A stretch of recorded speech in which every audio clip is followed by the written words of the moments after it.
Did you? All right, I would, Well, my sister. Sorry? I'd like to call the Village of Land and Village Board meeting to order for November 10th at 7:03 p.m. Thank you, Jan.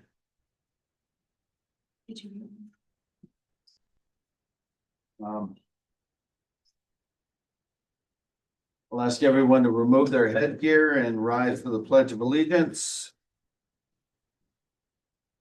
Pledge allegiance to the flag of the United States of America, to the republic for which it stands, one nation, under God, indivisible, with liberty and justice for all.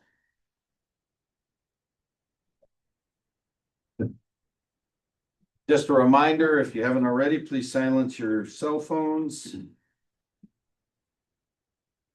Roll call, Batiste. Present. Grenier. Here. Late.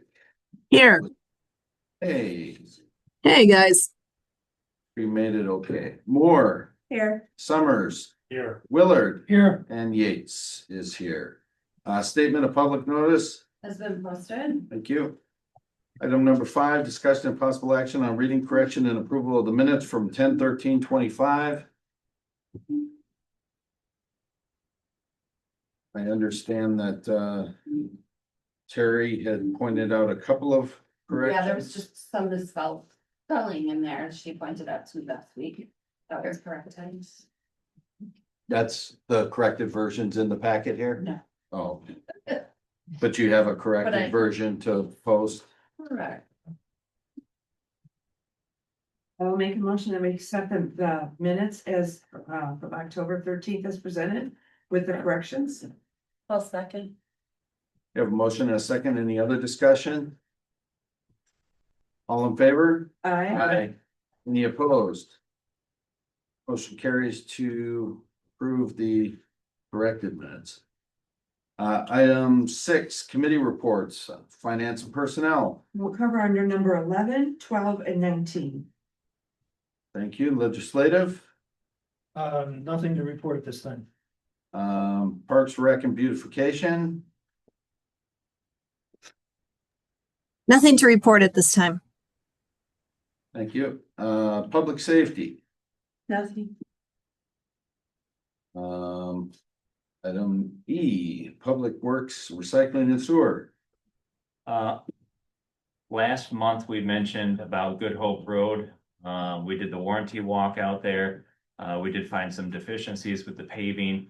The contractors are gonna come back and mill and do an overlay on Good Hope. They're gonna try and do that this week on Friday, weather permitting. So there will be some partial lane closures while they're doing that work on Friday, for the asphalt work there on Good Hope. And then we have items 13, I guess 15, 17, and 18 on the agenda tonight, which are all related to Public Works. Nothing further at this time. Great, thank you. Corey, Nothing at this time. thank you. Department reports, clerk's office. Utilities are out. They are due, by the end of this week. Working with county clerk to get the special assessments for the tax bill, ready and all the preliminary stuff that we can do before the budget is approved. And that, budget public hearing will be on December 1st at 5:30. So we can get our levy information to the county to get the tax bills out by the 15th. Also, our office will be closed on Thanksgiving and the Friday thereafter. Thank you. Police department. Our monthly report was sent out. We'll have further discussion regarding number 11. And if I could pass these out to trustee Summers and Baddest regarding number 11 for future. And then just a reminder that Saturday, 11:15 from 11 a.m. to 1 p.m. We'd like to honor our retired Chief Bell with a send off here at the Village Hall. It's a farewell to Chief Bell and welcome to the new chief, whoever that might be. And we'll have some cousin subs and some refreshments. What's the date, So Brad? please think about coming over and saying hello and goodbye. The 15th. 15th, Saturday the 15th, coming up December? this coming Saturday. This is. Oh, this Saturday. Yep. What time? 11 AM to 1 PM.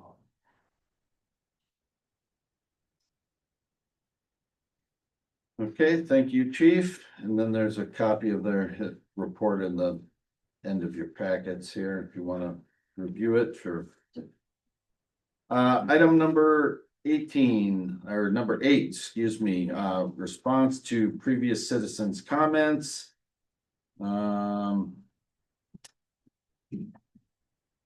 Yeah, I think, I don't know that there's anything that really needs further discussion that wasn't addressed at that meeting. Item number 9, citizen comments. This is meant for public comments on any subject without discussion. Thank you. By Board of Trustee members or action, except for possible referral to a governmental body or village agency. Oh boy, I'm gonna need some help with this first one here. Who's the first name? Who? That's you, Don? That's yours. Oh, that is you. Wow. 3 Okay. surgeries and it kind of works. Yeah, all right. Usually I can make yours out. All right, Don Summers. I just recently completed the Citizens Academy at the Falls Fire Department. Seeing how that is our biggest budget item. I was invited to find out what exactly goes on there. Took in some training for turnout gear. It's been 50 years for me. And we did get a chance to go to the training center in Germantown and go in the smokehouse, hot house. And let me tell you, that brought back some memories. Very good training. I was told I'm the only board member from Lannon who's done it. And I have a little bit different perspective on the Falls Fire Department because 50 years ago, the Falls competed directly against Butler where I started. And the level of service that we get. And through the grapevine, I heard what Butler's getting from Brookfield. And this is secondhand information. It's going to cost them a lot more with a greater response time. And that to a person of my age and my health is really important. Your heart stops beating, you've got 6 minutes before you encounter brain damage. And Falls is probably 2 to 3 minutes to respond to the village. Brookfield is not going to be able to provide that in Butler. So it's, and I thought as a trustee, I needed to do a little more investigating in it. It was well worth it. We cut up a car. And the appreciation for the equipment we have, if you remember when the Falls first took over for Lannon, their equipment was in pretty sad shape. And if you heard about a week and a half ago, front wheel fell off a ladder truck in Milwaukee, last one they had in service for the entire city. We don't have that issue. And I know you were there at the award ceremony Saturday, but we got a tour of the firehouse. And I'm proud to say that I went there, I did it. I'm glad that we have Falls. And as far as age or health for not attending this academy, I have a picture of Sally Friday and myself up in an aerial basket 100 feet. Sally's 88 years old. She participated. She was on the end of a hose. She was not there for the vehicle extrication, but she is 88-year-old lady that doesn't weigh 100 pounds that comes up to my elbow. She did it. So it happens every fall and it is open to all members of our community. And I'd like to personally thank the chief for keeping this tradition going. And I realized just how good a hands we're in. So thanks, chief. It was a blast, and I seen him, I think you missed one night of classes. Thank you, Don. So that's once a year in the fall, chief? Yeah, usually in September we start that. I've got actually a little bit that I'll speak to Okay, in regards to the academy. all right. The next one is Jan Schmidt. Excuse me for not standing, but I'm not going to. The only thing, I think the safety thing that you're doing is really a good idea. Because I watch the kids walk in from school. Mhm. But what are you gonna do about the speeders that fly by at 40 miles an hour during school, let out I mean, all of you don't live on Landon Road. Come and spend the afternoon. We have traffic backed up almost to the railroad tracks. We have traffic backed up past Dobbers, waiting at that intersection. And on Halloween, we actually watched families stand on that corner and wait forever before cars would let them cross the street. Something needs to be done. And I don't know if anybody's ever researched it, but I did. Traffic control signal approval request. Anybody know about that? The Wisconsin Department of Transportation has this. And you can request certain whatever you need. But after researching it, I think it's something that you all should look into for these bad corners. And I know I talked to you about I talked to somebody about speed bumps. And I know they'd be problems for the snow plows. But Milwaukee has them in residential areas. They have snow plows that come through. I don't know what the difference is between that and Lake Street and Vine Street. I was at my daughter's all week last week babysitting 4 dogs and my granddaughter. And it's terrible, terrible the way those cars fly through that little subdivision. So that's my biggest gripe, Talking Lake or Vine? both. Oh. Both. And I know in the previous, I kept copies of probably 5 complaints from the previous years that we put in over that speed, and I don't see anything getting done. I have not seen anything get done. You can say the police officers come in, they come when school lets out, and they're there when school starts, and that's great. But it doesn't do a thing for us any other time.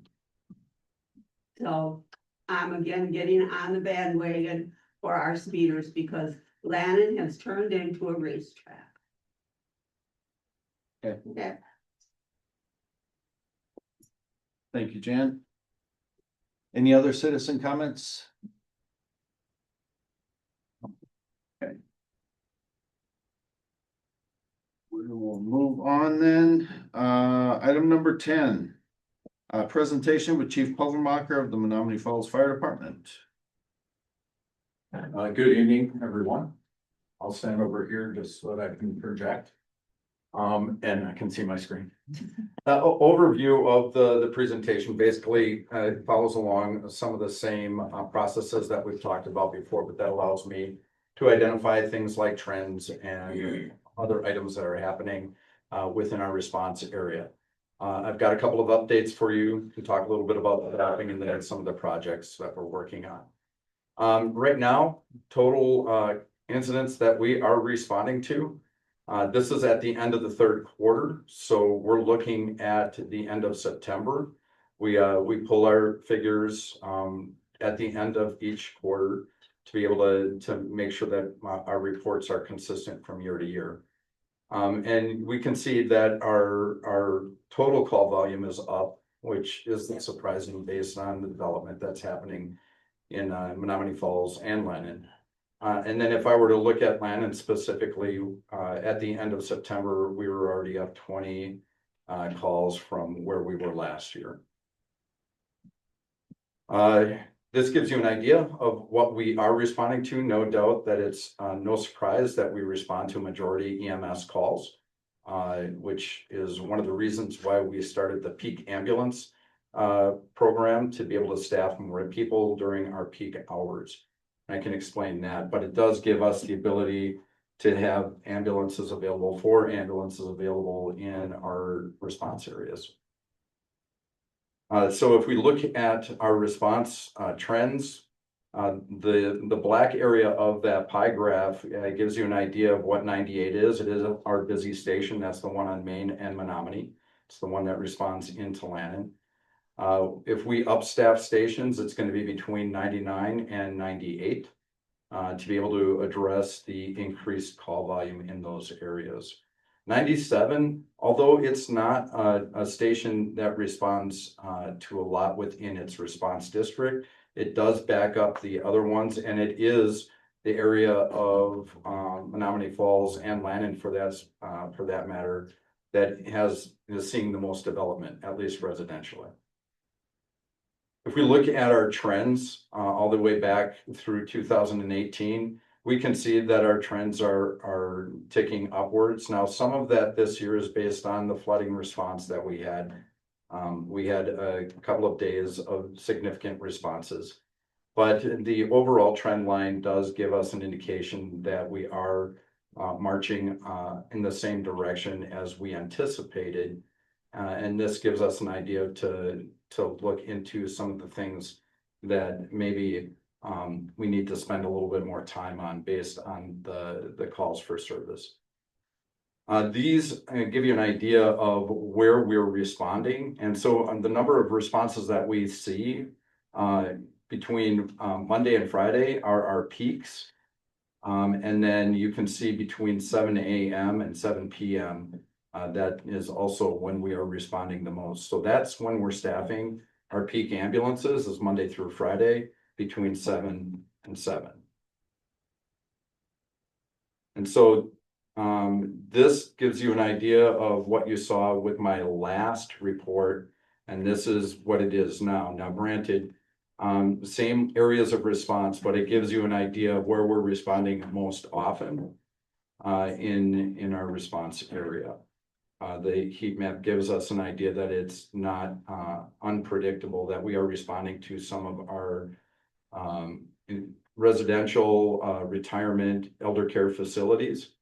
The reason I always bring this up, and I know that you don't necessarily have a lot of elder care facilities in the village of Lannon, but it gives you something to think about with development when others are requesting more information about building within the village and what kind of impact that has on services. Something we can absolutely address and handle. It's just a matter of making sure everybody is aware of how that impacts service. This gives you an idea of how many times we've given mutual aid, and the top 4 are Germantown, Butler, Sussex, and Brookfield, and how many times we've received mutual aid. And most of that is for emergency medical, when all 3 or 4 of our ambulances are out, when we have motor vehicle crashes that have multiple patients, or anytime we have a reported structure fire, we're receiving mutual aid. In August, we had 2 significant weather events within a couple of days of each other. The first spike in our response was the flooding, and the second spike in our response was the downdraft wind event that we had. Both experienced significant call escalation within a short amount of time. In both of those situations, we were working with Waukesha County Communications to manage our overall dispatch and response, and then how we handled the information from there.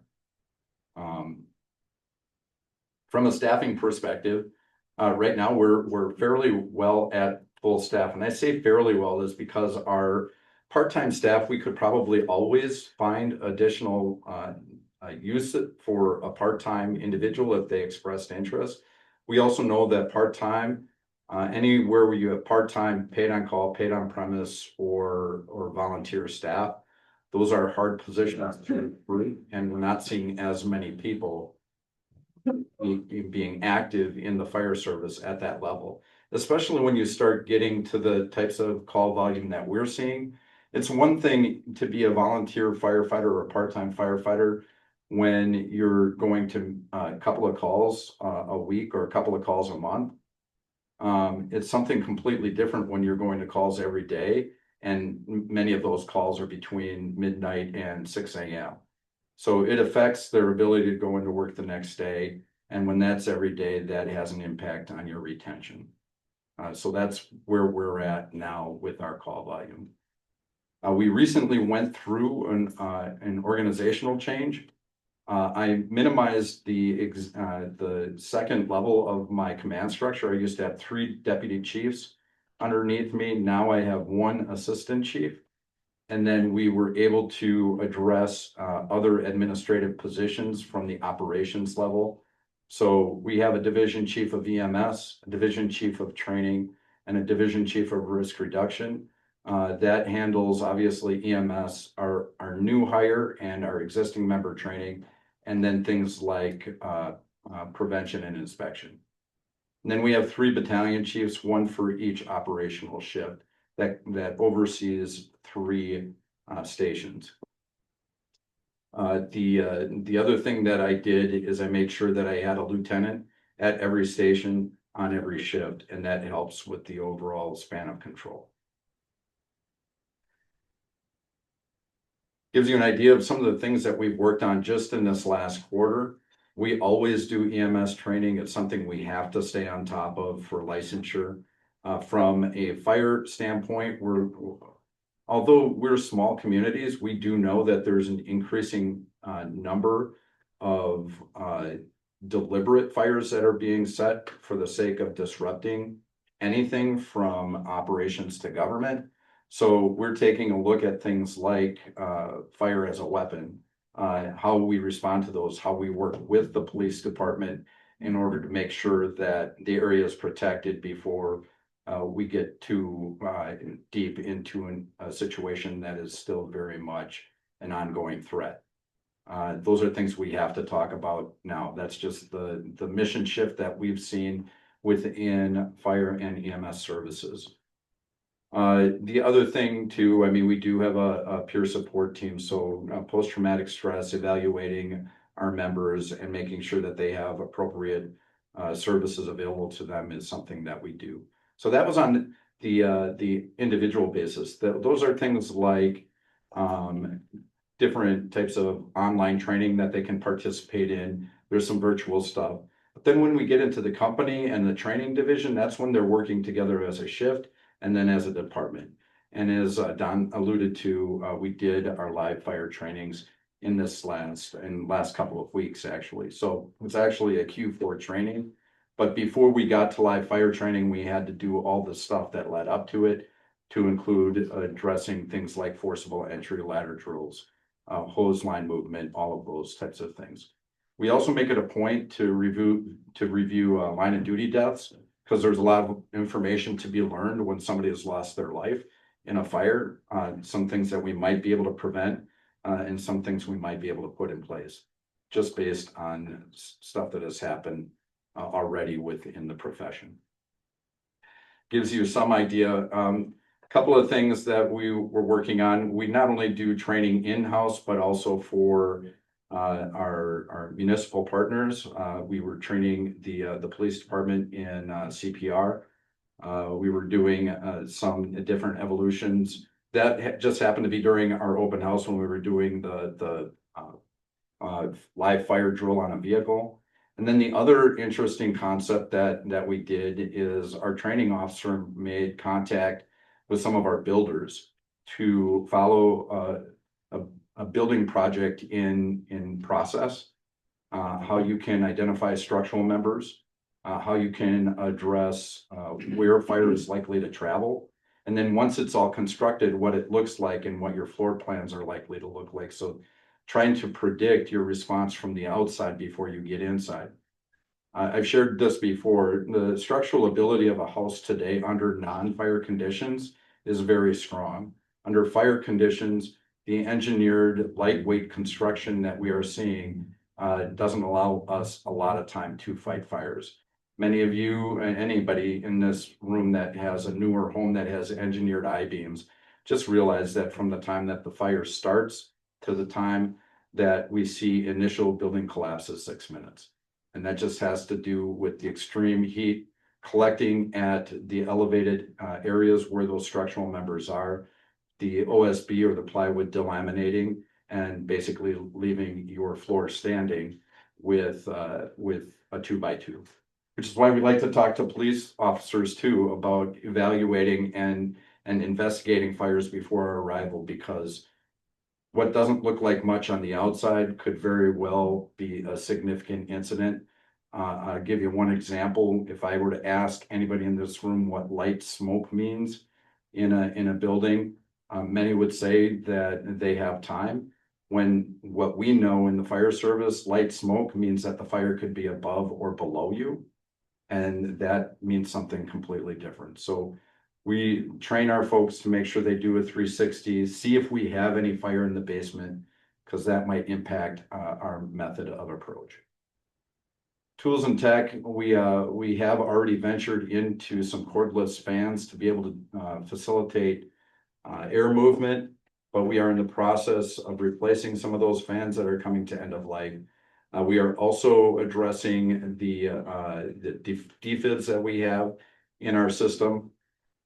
We are replacing a lot of our durable medical equipment. So stretchers, monitors, and then our AEDs are all getting replaced in this next year. The same thing that we're looking at, the Waukesha County is looking at a communications purchase. And that's not just fire, that's also law enforcement.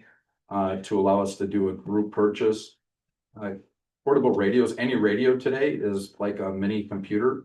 So much like your computer at home, if you've had that more than 5, maybe 10 years, your technology is likely to start getting closer to the end of its life. So our radios are about 10 years old, and we're at the point now that we have to look at what we need to replace them. The other important thing to mention with radios is it's probably right next to our self-contained breathing apparatus. It's probably one of the most important tools that we have available to us.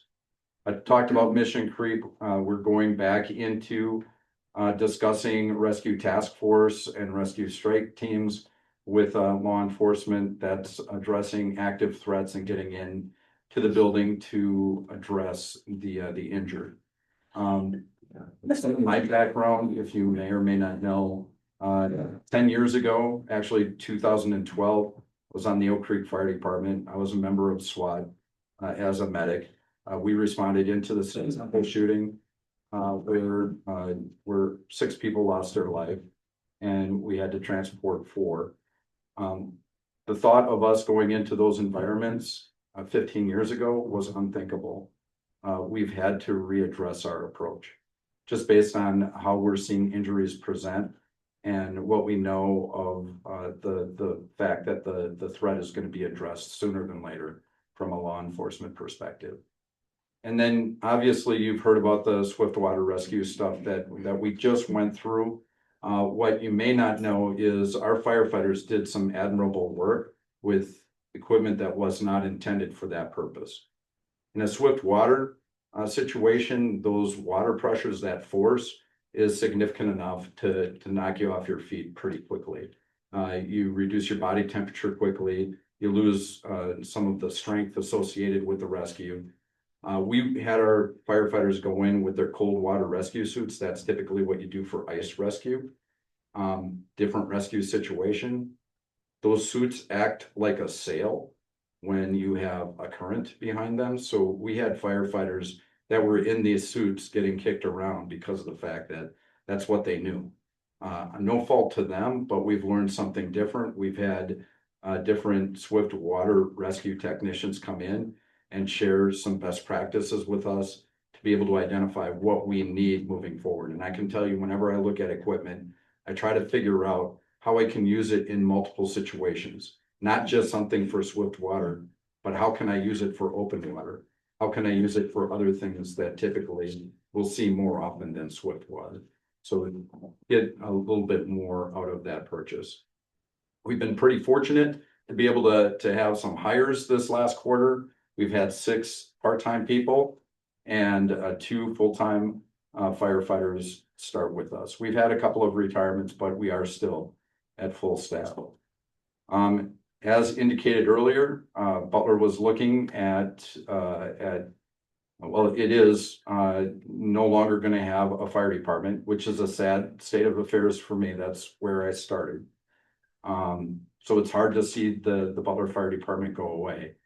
But they asked 4 departments to put in bids between Brookfield, Menominee Falls, Wauwatosa, and Milwaukee. The 2 lowest bids were Brookfield and Menominee Falls. Brookfield's was $580,000, and they're charging for extra individually for fire inspections. Our bid was $680,000 with inspections included, and we were gonna add 3 people. Brookfield's not adding anybody to their force, which to me is questionable. But it's their operation. I'm not gonna question it too much. Other than the fact that I know that you're adding an additional 500 calls for service. You're probably gonna wanna be able to address that with additional staff, and they didn't address additional staff. So that's gonna impact both Butler and Brookfield, and we're watching it because I'm wondering how often we'll be affected as a result of responding in mutual aid. So things that we're keeping track of, but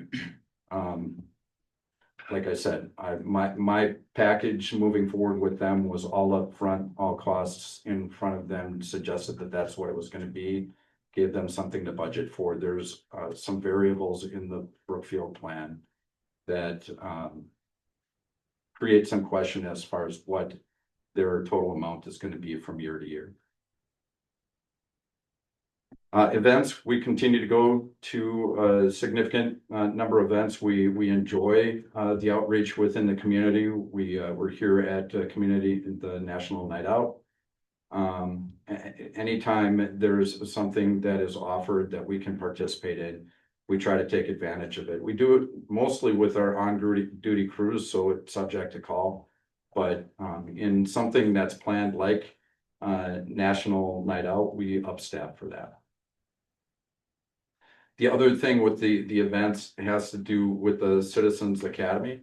The Citizens Academy is offered once a year. In September it starts. It's usually done toward the end of October. What we try to do with our Citizens Academy is we try to make it a force multiplier. So you're going to learn a couple of things that can help you out at home and help us out while you're waiting for us to arrive on scene. So that's things like CPR and first aid, that's fire extinguishers, that's to some extent getting an idea of what to expect when people arrive on scene, just so that you have an idea of what we need during our response. And maybe that's a matter of then evaluating your home to see what you have in front of doors or windows or anything like that, things that you know are going to influence our ability to get into the building and fight that fire effectively. So we use it as a means, not just to promote our department and put people in gear, but it's to empower them to do something before our arrival. And it actually, our chances for successful resuscitation, successful outcomes is when we have people who are capable of doing something in advance of us being there. You've heard about the flooding over and over again. One thing that is going to happen at the beginning of the year, based on my background in emergency management, for a while when we had a part-time fire service, and then when the police chief was in charge of public safety at Menominee Falls, emergency management was under their purview. Given the fact that I am associated with the incident management team and I have some significant exposure to emergency management, that is transitioning into the fire department. That helps us out with identifying things like emergency operations, the opening up an emergency operations center, especially when additional resources are needed or we have multiple operational periods. Yes, Saturday we had our awards ceremony. We were able to recognize not only our own firefighters, but members in the community. We were able to also recognize our dispatchers. Something that is oftentimes overlooked. People see us all the time because we have flashing lights and we arrive on scene with some very loud sirens. But the dispatchers, the work that they do during the time that the call is received and throughout the response is something that needed to be recognized as well. So they were on scene or at the ceremony. And so we had two members that passed over this last quarter. We had Fred Struby, who had been with us for a significant amount of time, and Donnie Schulteis. Both had been participating with the Menominee Falls Fire Department at various levels, but yeah, we had to say goodbye to them this quarter. So that's where I'm going to leave it up for questions. And if there's anything that you would like to see in the presentation that I don't put in the presentation or I'm not answering questions, I'd be happy to address that to the level that I can. Thank you, Chief. Will you be giving Brenda a copy of this PowerPoint? I can. I'll put it in a PDF. Okay. And then I'll send that out tomorrow. Perfect, thank you. Yeah, no problem. Well, let me say thanks for what you do and thanks for showing up to a village that contributes only 5.9% of your budget and you show up repeatedly. So kudos to you. But that 5.9% of what contributes to your budget equates to 60% of our general ledger operating expense. So it's not an insignificant expenditure on our part. One question I have is that can you project well, first of all, what percentage of your budget is for operating expense versus capital?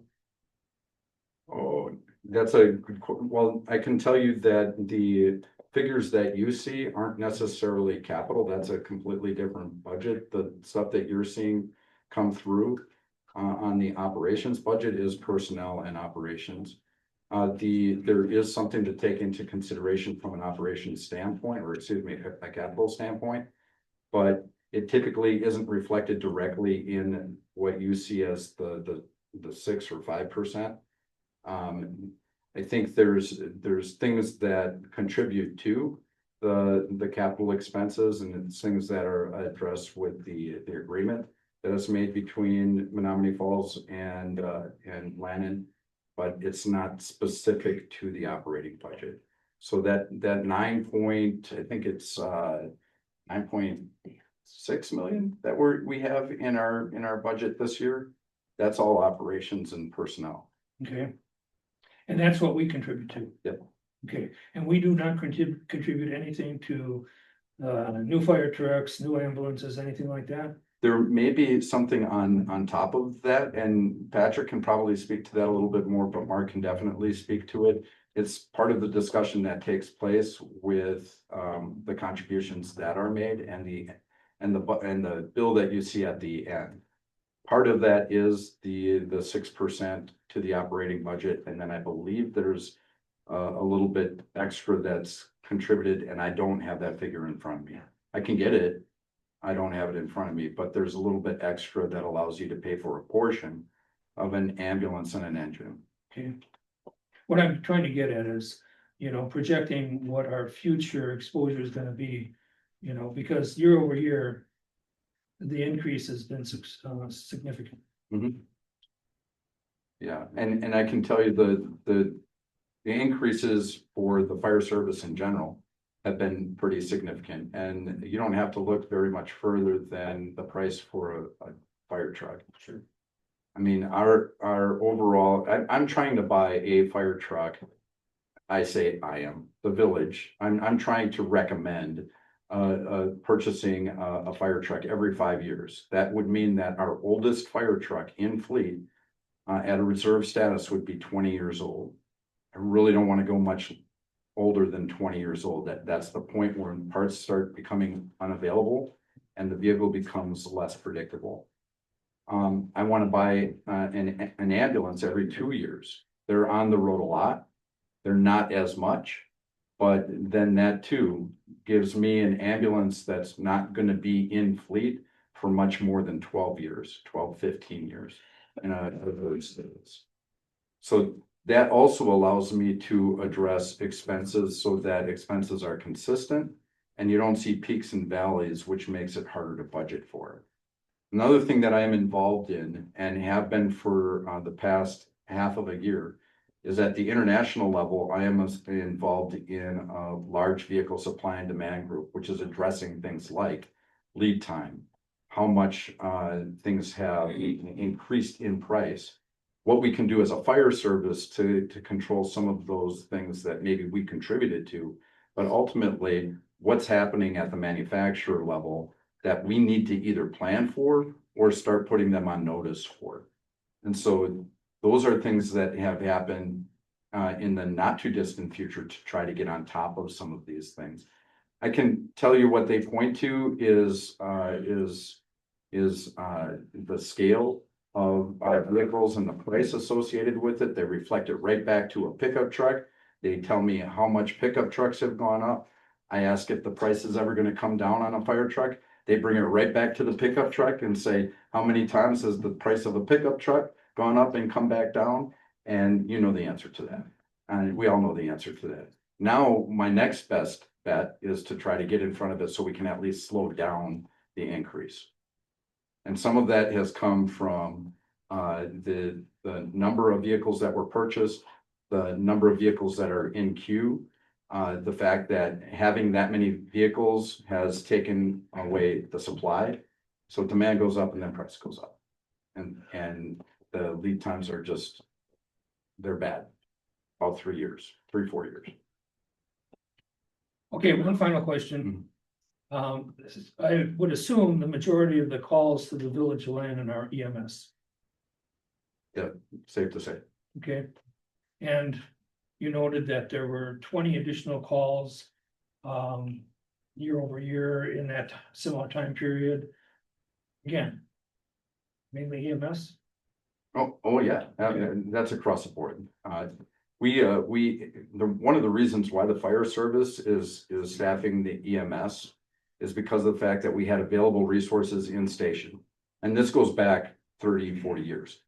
The prevalence of EMS in the fire station was to address the fact that we had people in quarters. We might as well use them for something while they're there. So they responded to EMS along with fire. The thing is fire, the number of fires may have gone down. The intensity of fire has gone up. The number of deaths associated with fire nationwide have not gone down. So what it's suggesting to us, if we look at it, is fires build quickly. They affect your ability to get out of the home faster, and it's preventing people from getting out. Smoke is deadlier because it's full of chemicals, because we're not burning wool and natural furnishings anymore. We're burning synthetics. So people get knocked out a little bit quicker. We have to figure out what that means for getting in. So although the fires have gone down, the intensity hasn't, and the number of lives affected, it hasn't gone down. So we need to still maintain a fire department. And there's things that we have tried to put in place from a fire service standpoint to include sprinklers. And you got to be careful with that argument because the building industry doesn't want to talk about sprinklers based on the costs associated with housing. So one of the things that will come up regularly with sprinklers is it affects affordable housing. My next question to them is, what kind of countertops are you putting in? Because if it's granite, it's not affordable housing, it's affordable construction. And affordable construction is intended to still save money, but it isn't necessarily for the end user. It's not the renter, it's not the owner. There's construction costs that are being considered. Sprinklers would save a lot of lives and allow us a little bit more time to get in and fight that fire. But that's not something that I can come to Lannon and ask you to pass for the state of Wisconsin, but it is something that I continue to advocate for. Thanks for the responses. No problem. One thing that we've seen here in our village is retention in our police force. And I think our last two chiefs from the Falls have done a great job in that. If you ever get a chance to tour Station 99 and see where it is today, he's hiring from within a lot. And I've got a chance to meet some of them guys, but you're bringing them in to a first-class organization. And that will keep, he's not gonna be losing the number of guys, let's say that Milwaukee is, because they're in a good organization. I sure as hell wouldn't want to be a firefighter in Milwaukee when they don't have equipment breaking down on the way. And as the chief mentioned, the amount of time that was in one of the presentations. If you have an old home, you had, if I remember right, approximately 27 minutes. Where in a new home today, you have 6 minutes. So that's, There's a lot that we have to consider. At the end of the day, if there's any ever time, this isn't just for the board, it's for anybody. Anybody wants to see their fire stations, it's just a matter of either coming to the fire station or calling ahead. We'd be happy to show anybody. Great. Yeah, anybody else have any questions for the chief before we move on? One quick question, I guess, kind of piggybacking on the budget. Is it possible that you could send over a breakdown? Just, I think, to help us understand what all goes into that 9.6 million. I mean, from our perspective, it seems like a big number, but I think if we can understand what all goes into it, or what your year-to-date like actual spends are, if that's something that you are able to disclose. Absolutely. I mean, the budget is available to the general public. If it's a matter of showing the breakdown with Lannon, I would have to work with the finance director and the village manager, but that's really just a request from you guys. So if that's what you want, we'll see what we can provide. Thank you. All right, well, thank you, chief. My pleasure. Appreciate you coming again. Thank you. thanks to Go back. They're going right now. Okay, we will move on to item number 11, discussion of possible action on approval of hiring a part-time officer for the police department. Earlier today in the Finance and Personnel Committee meeting, that committee made a recommendation that we hire the officer that was Kraus. Did I pronounce that correctly? Yes, sir. Kraus, Officer Kraus, as a court clerk. And I'll let the chief make his case here and introduce Officer Kraus.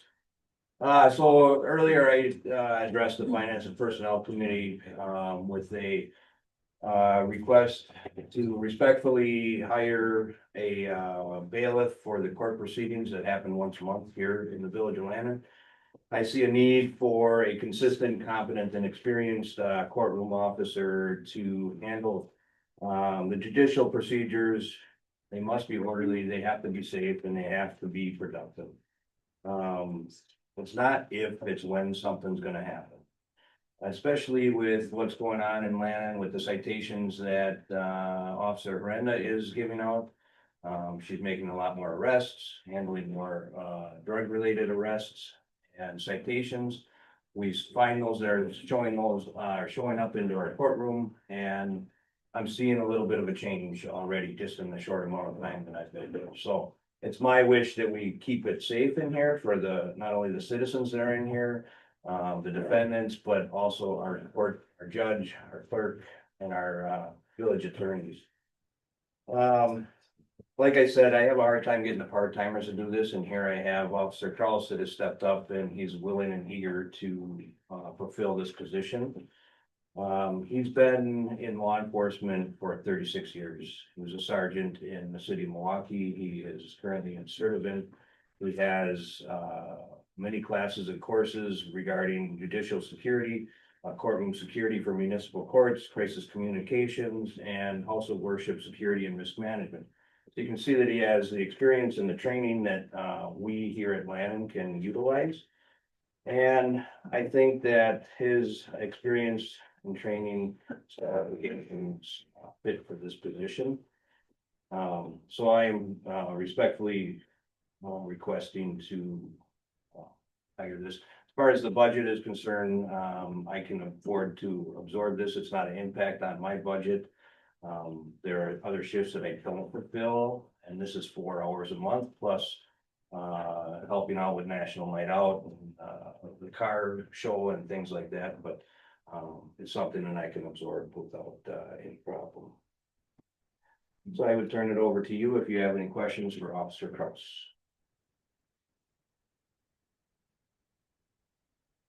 Well, finance personnel got our chance to ask our questions earlier. Do trustee Batiste or trustee Summers, do you have any questions for Officer Kraus? Are you gonna follow these guys up going from Milwaukee to Lannon? I intend to. Then that's quite a culture shock. I'm working in a small village now, and I worked in the village of Big Bend back in the early 90s. Thank you. Well, we appreciate your willingness to step up and be involved here in Lannon. It is, as the chief said, it's difficult to attract and retain quality officers, and we seem to be trending in the right direction in that regards lately, so. I think you'd be a welcome addition. I would entertain a motion if somebody. I make a motion to hire Officer Kraus. I'll second. You have a motion and a second to hire Officer Kraus as requested by Chief Schley. Any other discussion? I will have one question. How soon would you expect Officer Kraus to start? I would like to train him on the 18th, which will be this one. Any other discussion? All in favor? Aye. Any- Motion carries. Welcome to Lannon. Lannon, Thank you, sir. Appreciate your time. Congratulations. Item number 12, discussion and possible action regarding payment of flex time for retired Chief Bell.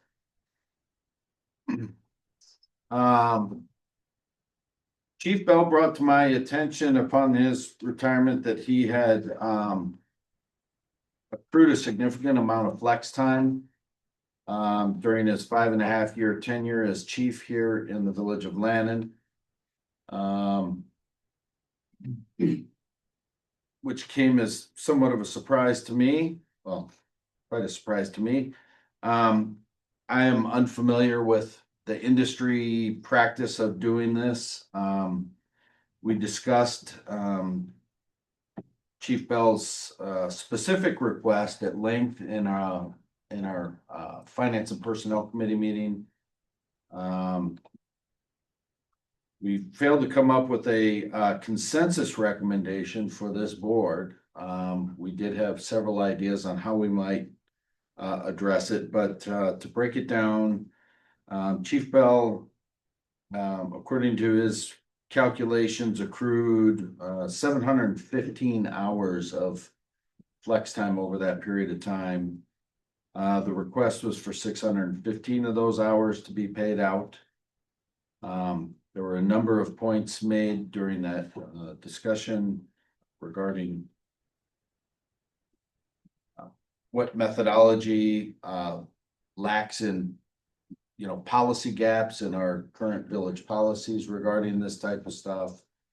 I think we have a lot of work to do going forward in terms of cleaning up or tightening up some of that.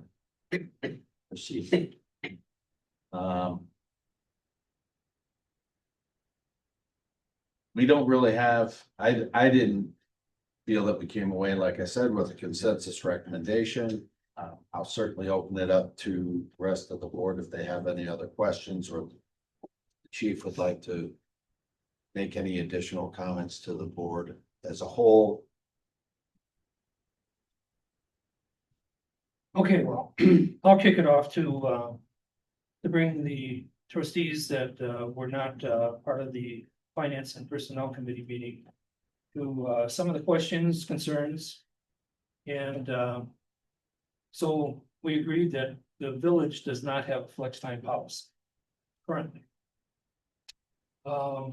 We are under the impression that there was nothing stated in Chief Bell's original employment agreement that spoke to flex hour approval.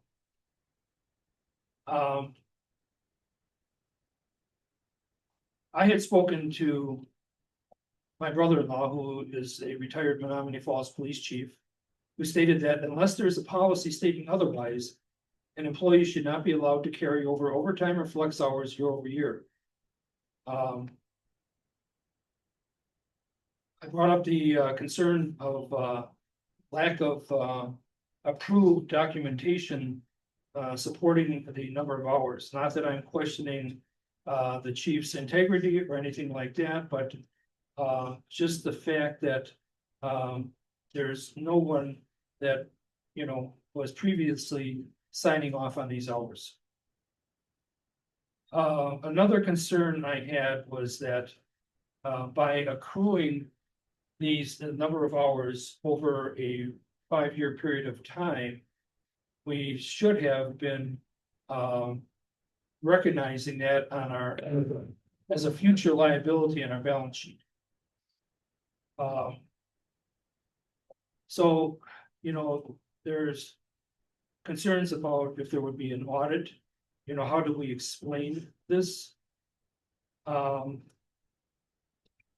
And I did ask legal counsel if there were any state statutes that speaks to the compensatory time off. And counsel said there is not.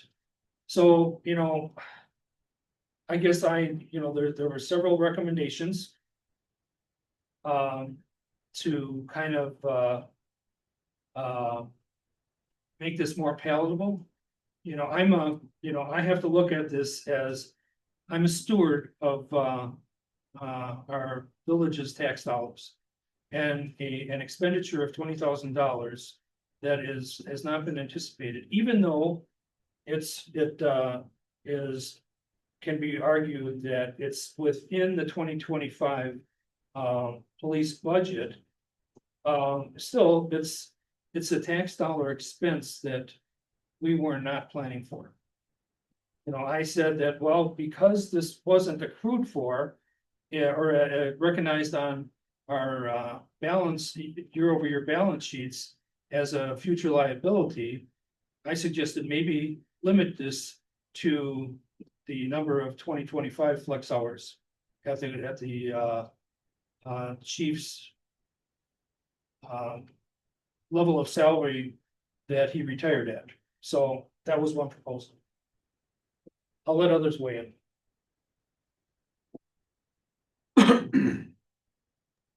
Yeah, we had another possibility was presented at, you know, a different hourly rate calculation, which equated to roughly 15.5.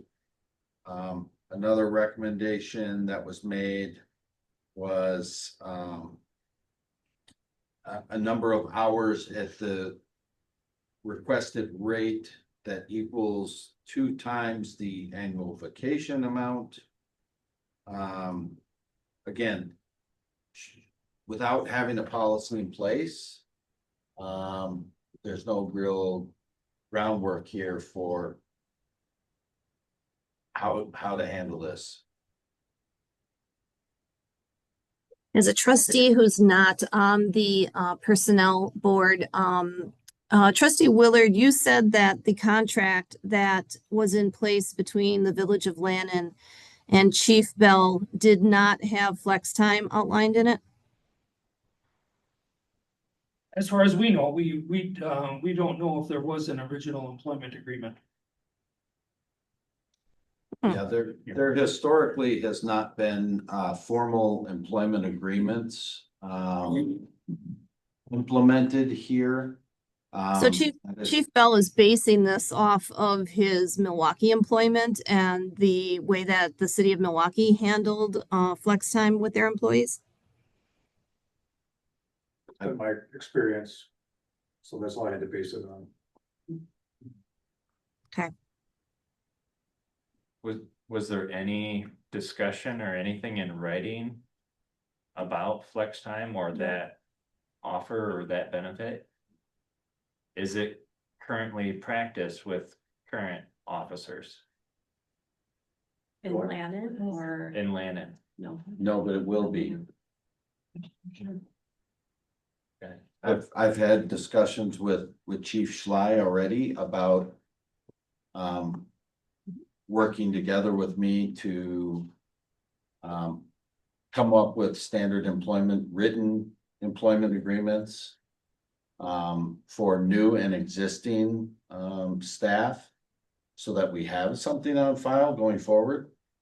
And that would be something that would also spell out a flex time policy, if any, that would get presented to the Finance and Personnel Committee for review and a recommendation to this board. This is clearly, like I said, a policy gap in my mind. I guess I don't really have a better way of describing it. But it's an area where we can certainly make requisite changes going forward. Well, you'll not find a bigger fan of Chief Bell than myself. But having said that, if I said to my employer, I was under the understanding that I was going to get one candy bar a week, and if I didn't get my candy bar, I could get them at the end of the year. And my employer said, well, that wasn't in our agreement. Well, just because it wasn't in there doesn't mean I can't ask for it. I mean, I really have a problem with the elemental problem that after 5.5 years of service, and I do not wish to take any of that away from you, Dan, you're an exemplary person, but you know the village was not planning on this, did not budget for this, and is blindsided by this. And I fail to see how we can honor such a request. It could be anything. I mean, just because yeah, I see the conundrum. Yes, we do not have an agreement.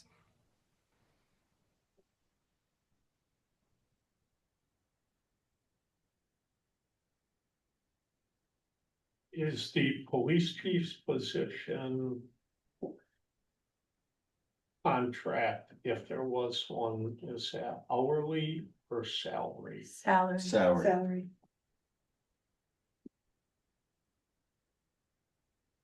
It's salary based on a calculated, hourly wage comparable, you know what I mean? So here's what other chiefs make maybe per hour, which equates to this salary, and I believe that's how a lot of the comparative data has been presented historically for budgets. And I did bring up previously that based on my experience of being a salaried employee, I got paid for 40 hours regardless of how many hours I was on, whether it was 60 or 70. So, and Did your job qualify you to be out in the public eye and?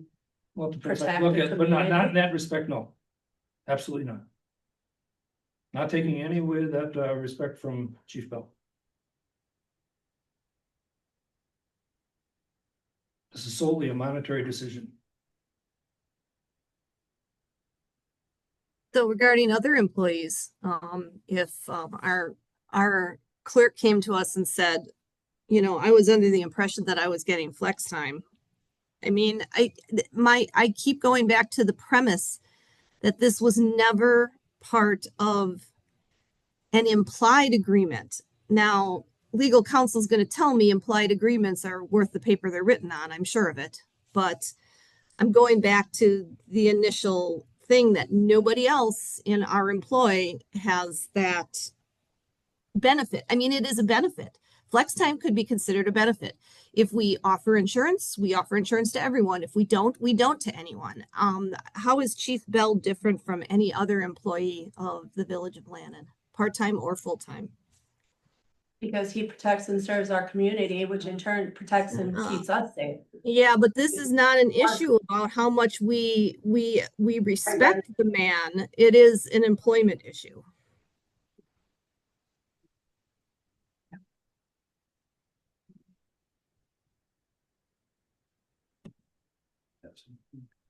Yeah. Just a couple points of clarification. First of all, there are two recognized categories of employees. Salary employees, which are typically referred to as exempt employees under the IRS code. And there are specific federal statutes with regard to that.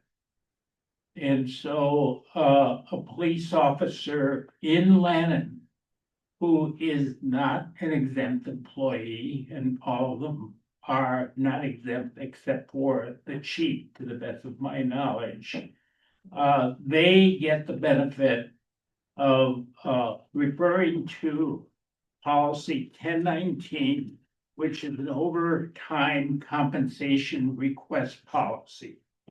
And this policy requires that the employees submit all overtime compensation requests to their immediate supervisors as soon as practicable for verification and forwarding to the police chief.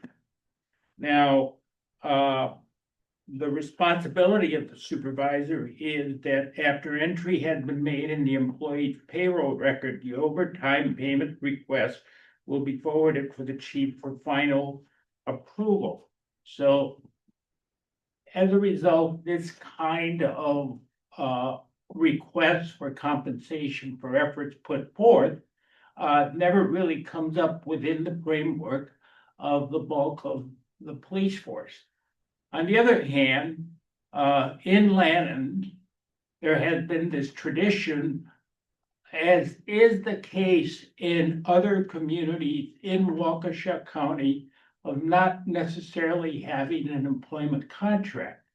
And the reason for that is that when an officer is appointed as a police chief, as well as a police officer under Wisconsin statute 6113, excuse me, no, 6213, there's something called a Police Officer's Bill of Rights. And the Bill of Rights provisions basically say that because police officers are in an awkward situation where they have to enforce the law, there should be some protection for them in terms of job security if they are to be removed. And that extends to the police chief. If the police chief issues a citation to someone who is an elected official, there has to be certain steps to be followed, that the rules should have been known, was communicated, and so forth.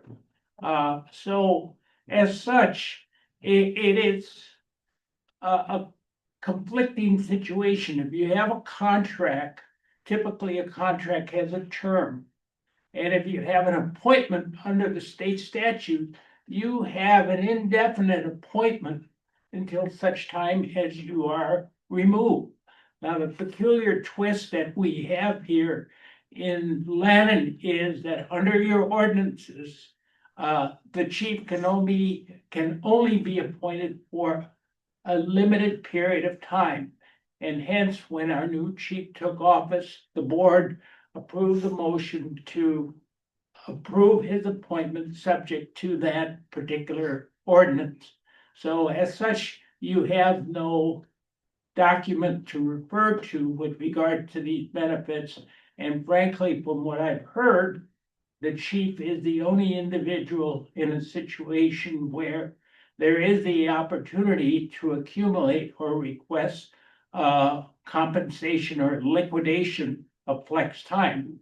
In the private sector, the argument oftentimes is made, you're a salaried employee, you're paid your amount regardless of the hours that you put in. And if you put in more hours, that's because that's your task. That's the position that the private sector takes. I'm not saying that it necessarily is the case.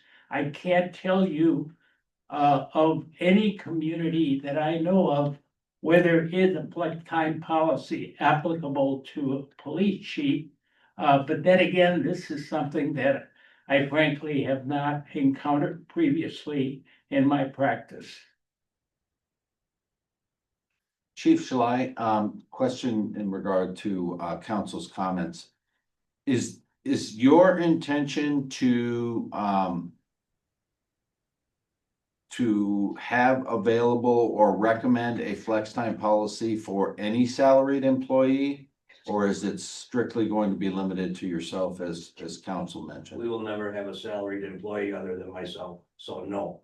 And that's how it was with Chief Bell. He was our only salaried employee.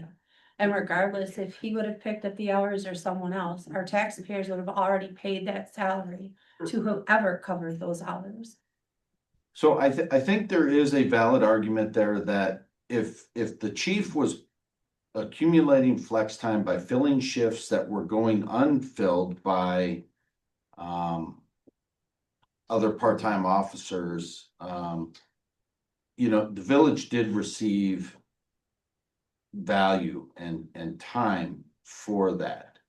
Now granted, likely not at the same hourly rate, but we did get something for it. And that you could make the argument that that's why there is a gap in that budget amount here at the end of the year. Just throwing that out there. I'm not weighing in one way or the other. Because I'm kind of stuck in the middle here myself. I see good arguments for both sides of this. But I think it's also kind of important to note that no one's banging on our door to come and work here. And at the rate we have turnover, who else is gonna fill these open spots?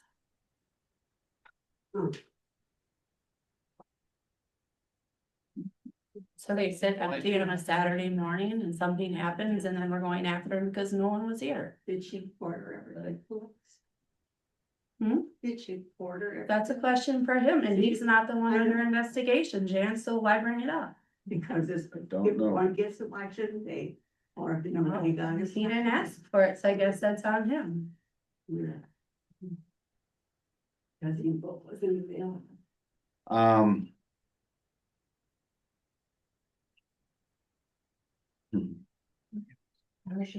Okay, I would love a suggestion at this point. I would welcome one. Yeah. I understand very much why you're struggling. We have a former chief who has devoted effort and time for the benefit of the village. At the same time, you have members that have been elected to this board who have to answer to the public and reconcile the state of this record. And the record is that this was something that nobody talked about until this point in time. One possibility might be, since there is a transition taking place, we have a new chief, we have different perspectives on things. Perhaps maybe if the board is inclined to come up with some kind of a compromise amount that you feel you can defend, perhaps maybe going forward, there can be a consulting agreement entered into whereby the former chief would be available and have some terms to assist the new chief in bringing up to date any work that has not been completed, and you can limit it to a 12-month period or whatever, such that you feel that there's a need for that. And that I can't speak for the current chief, and that there's value for the village. And at the same time, you're not trying to logically fit a round peg into a smaller square hole here. And that way you can legitimize that, even though it may be surplus funding that you have, you can decide how to allocate that as opposed to the general fund and deal with the situation in that fashion. Are you talking a consulting fee? Right. Well, I appreciate council's recommendation. I think we need to manage this within this year and not carry it into any future years. And is it fair to the new chief to have the old chief hanging out, you know? I think I think the transition, you know, needs to be, you know, pretty clear. So, I'm still stuck on the fact that, you know, we did not project this liability on previous balance sheets. And my preference is that we limit this to the hours accrued during 2025 and pay it at the chief's most recent salary. President Yates, did you mention that the police budget is where this money would come from? Would it be paid out? Yes. And there is money left over in the police budget to cover that? We wouldn't have to borrow or anything? No, they're projected to come in under budget, roughly 20,000.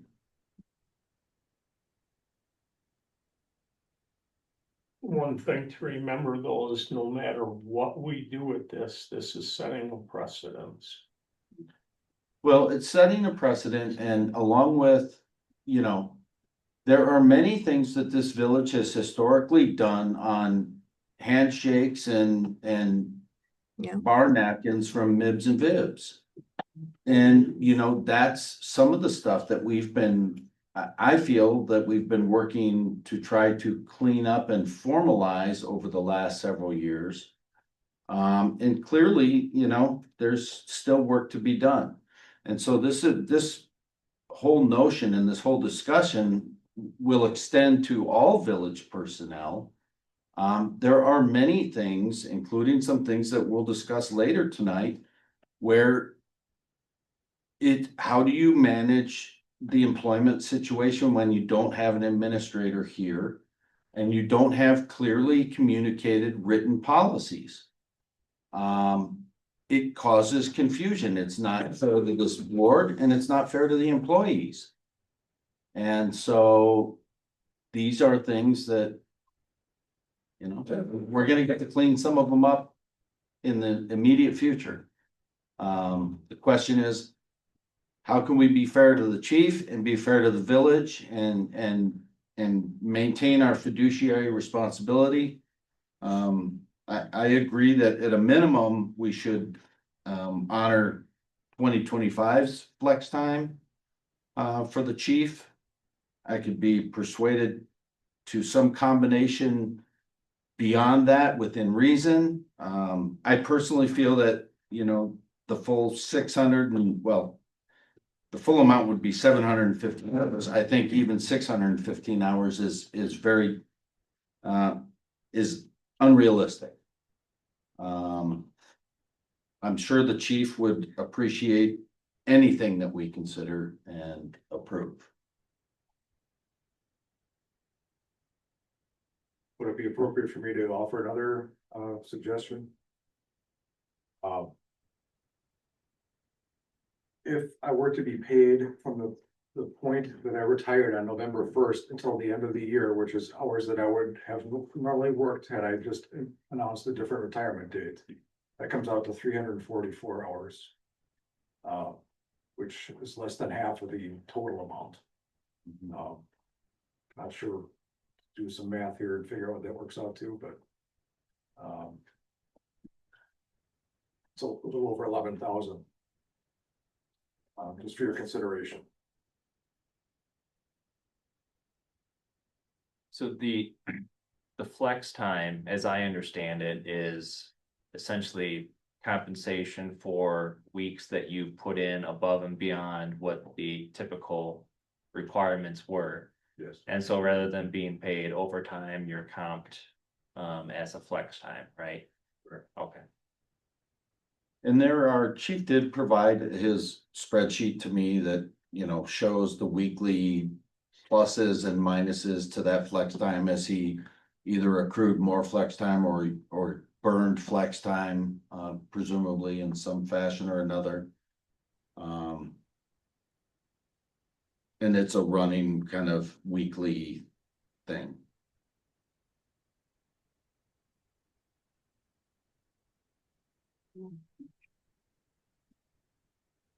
What I will say is, as far as a policy, we did redo the employee handbook for policies, but it did not include the police.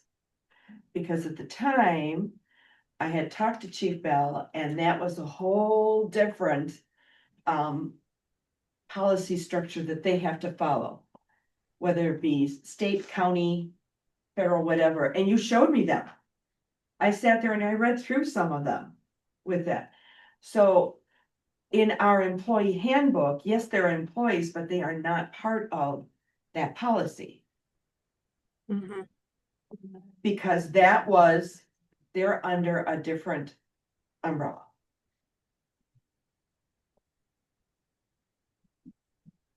And we talked about that. Can I just ask, how come no one questioned how these shifts were being filled over the last 3 years or 5 years? Sorry. So I think, that's another good question, and I think as a board, I think we should look at that more closely, and maybe that speaks to some of Jan's concerns. We all have known, I think, that were shifts going unfilled. But maybe as part of the monthly report, the chief should also report how many shifts went unfilled. I think more visibility into that from our perspective would be a good thing. I know that's a little extra work for you. But I think building that record helps make a case at budget time. And ultimately helps you do your job. And it's not done on a gentleman's agreement.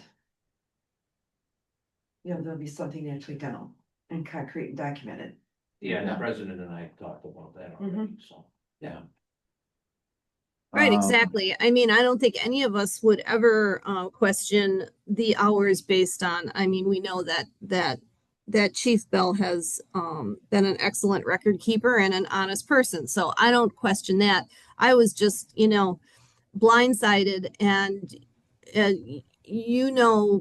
that we just went through budget and how hard we all worked to find every penny we needed to get that budget together.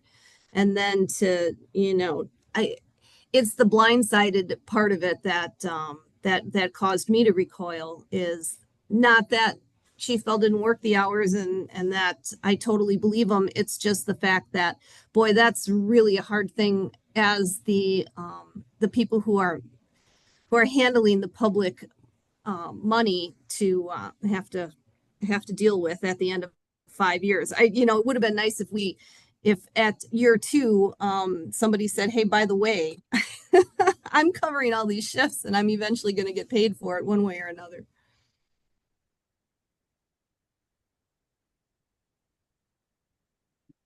At time, Chief Bell, Did you let anybody know you were doing that?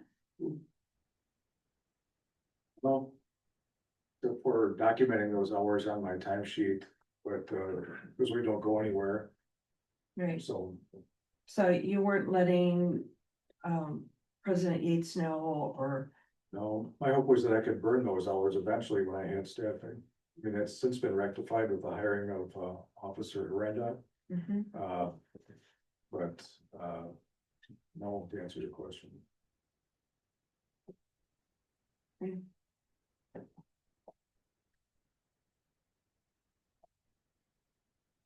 Yeah, hindsight's always 20/20, but I wish this was been a conversation we had had before you announced your retirement, and we could have maybe come up with a better way to deal with this. But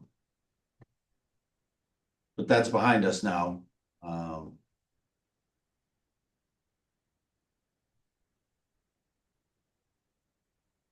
Okay, so, what's on the table right now is Chief Bella has made a suggestion that we pay him through the end of the year, which would be approximately $11,000. The total amount, from the initial ask was for $20,000. What if you just kept it to the overtime or the, flex time for the 2025 year? What number is that at? We don't know the 2025 number for the hours. Mhm. Well, he I don't certainly have- deserves something, so I guess I would look to my fellow trustees to come up with, a proposal to compromise, because obviously Chief Bell has offered a sizable compromise. I agree.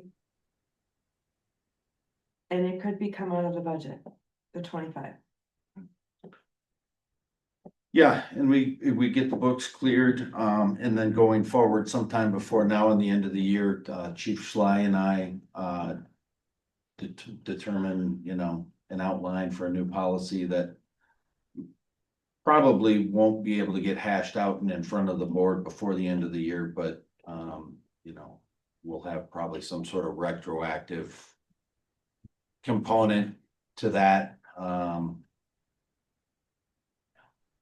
And I have to agree with trustee Summers that you do set a precedence, but I will waive such precedence and move forward with what President Yates and I discussed, and that is coming up with a contract or a labor agreement.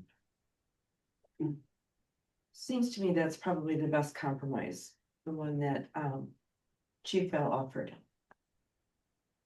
Yeah, and moving forward, I'm not saying that I'm against the idea of flex time if that's an industry standard. And as council has pointed out, there are provisions that afford some protections for our police.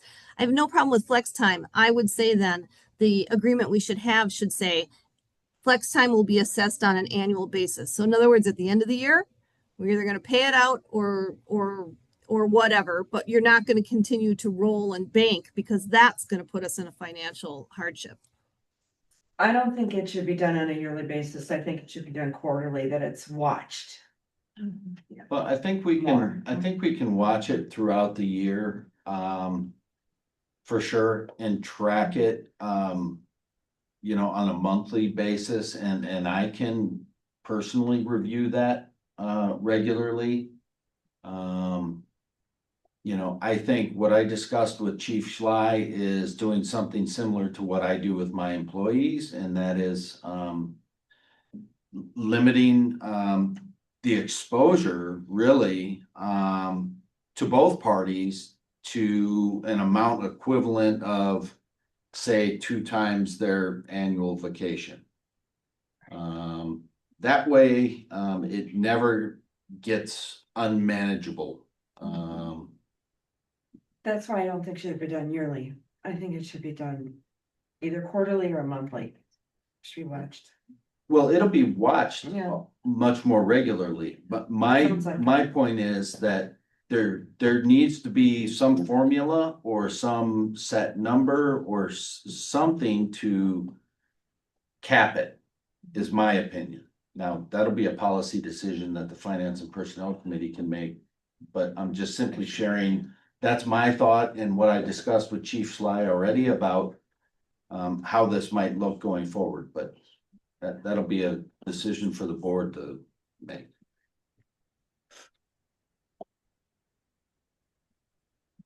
Okay, so Go ahead.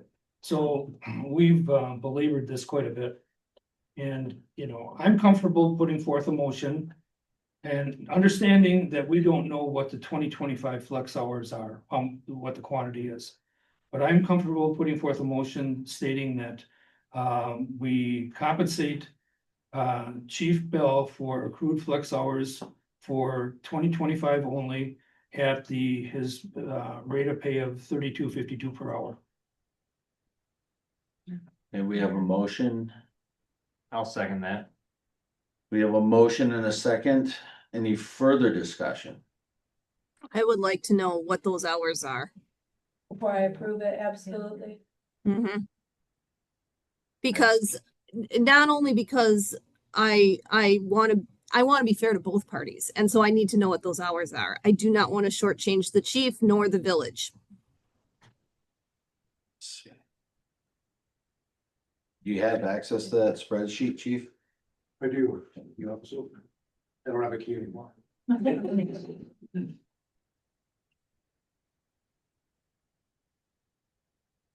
I'm assuming that's where majority of them came from, was this calendar year. No. As I was kind of looking through them, it was pretty consistent, kind of plus and minus. Let's see what there was actually more staffing problems in earlier years. I mean, there was a stretch of time where it was very difficult to get officers to fill shifts. We had a lot of part-time officers, but they wouldn't, you know. They could make more in other communities, so they'd work there instead of here. Jenna has been working full-time hours here the last couple of months, I think. Yeah. I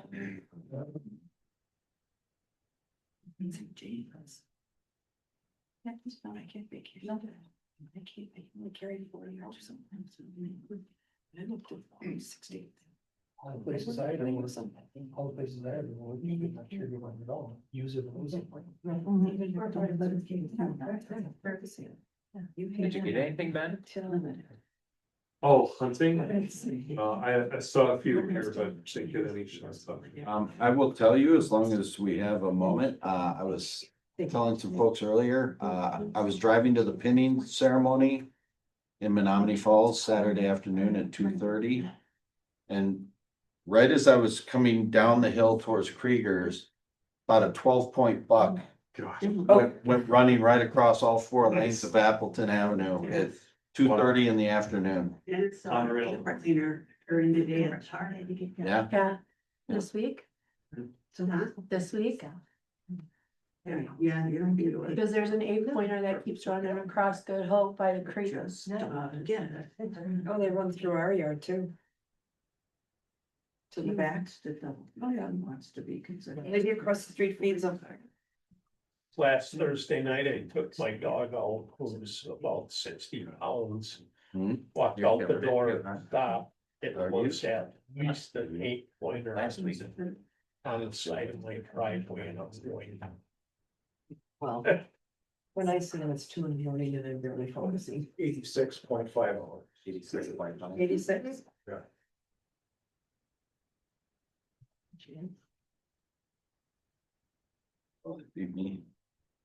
Did you hear that, Colleen? 86 and a half hours in 2025. For the remainder of 2025.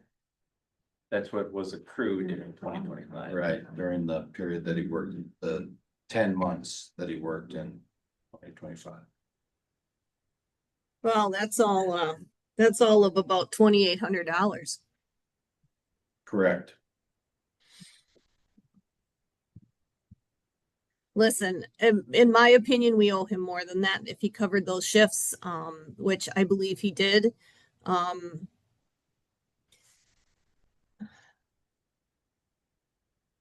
I would like, I do agree, with, I believe it was trustee Batiste who said we should keep it in 2025. I would like to come to a conclusion tonight and I would like to make that payment out before the end of 2025 and put it to rest. But I don't think that 86 and a half hours is a good faith, settlement, on this issue. I would like to see more. Is 86 and a half hours from your retirement date to the end of the year or the whole year? Lawyer. The whole year. From Well, from to- January 1 to his retirement Because date. we had talked about from his retirement date to the end of the year. Yeah, that That was. was mentioned. What he was Right. proposing is, yeah, continuing his salary until the end of the year as compensation.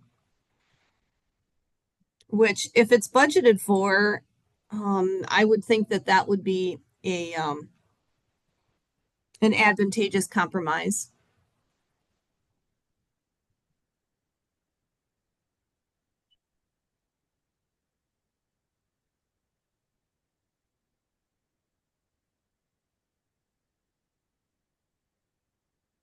Well, all good points, all good information. We do currently have a motion and a second on the floor, though. For the 11,000. No, No, for the 2025, for the 86 and a half hours. he's, 86 and a half or 85 and a half. 86 and a half.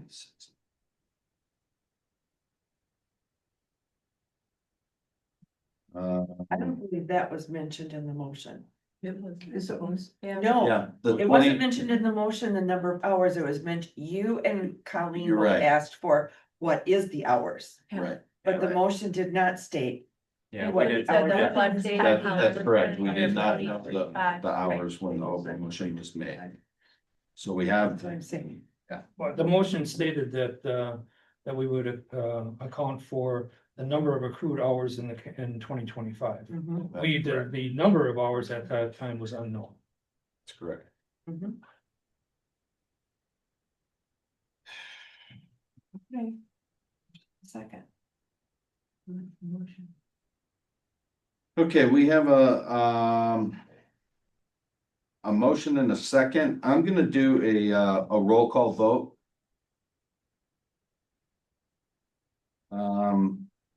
For the approval of paying out only the 2025 hours that were accrued, which we have since learned is 86 and a half hours at the rate of 32.52 per hour.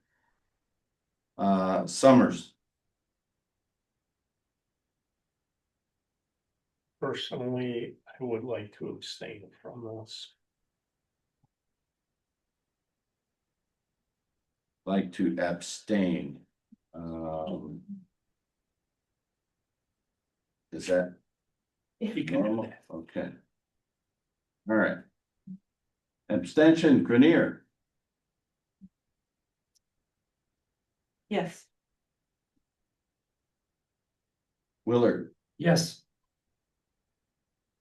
Yates is going to be a no. Batiste, Yes. Moore, No, Lake, No,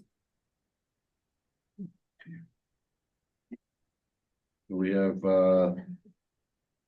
3 and 3. Motion fails. So the motion fails.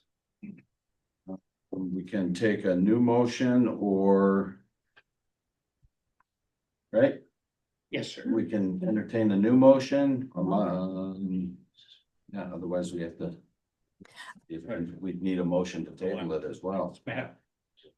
I make a motion that we continue the salary amount for Chief Bell through the end of the calendar year of 2025 in lieu of a final settlement of his accrued flex hours. So more as like a severance agreement. Of sorts. Correct. However, legal needs to have it happen.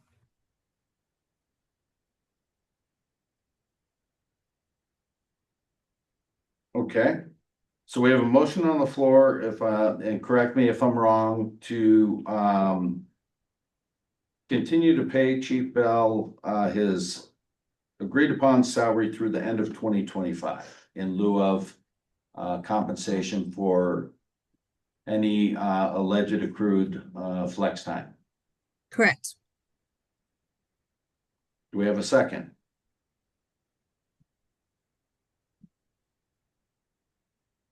I will second that. All right, we have a motion and a second. Is, can we clarify, is this defined as, would this be defined as from what, November 1 through 12/31, presumably?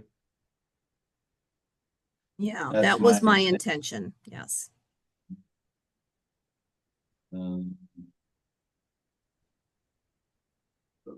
Is that roughly, how many weeks is that? 5 members, I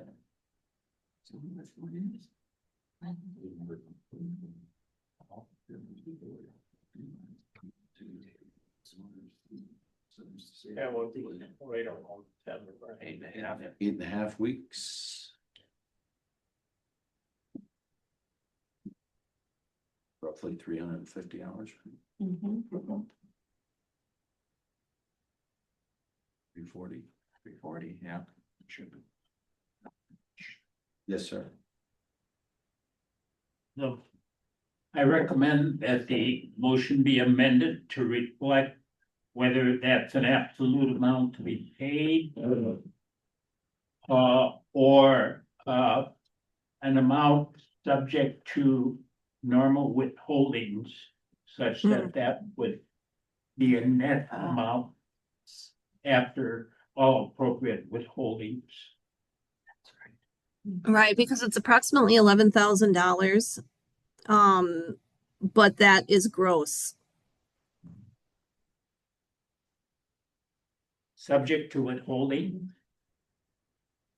Subject.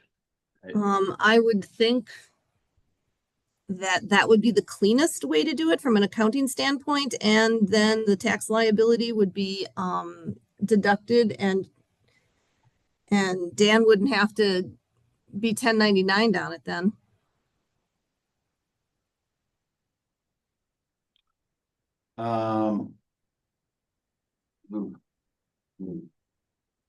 Brenda, would you have specific thoughts on how you would handle this from a payroll standpoint? Is there, I would just do it by.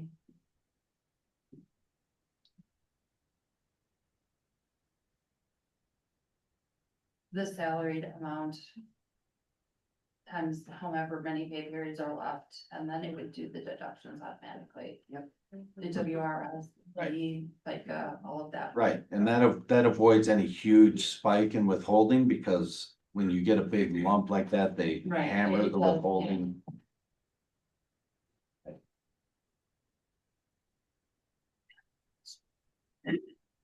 So if I understand correctly, the payout would be on a weekly basis. Well, the regular bi-weekly payroll, But okay, yeah. Regular bi-weekly payroll basis through the rest of the year. And then that would stop at the end of the year.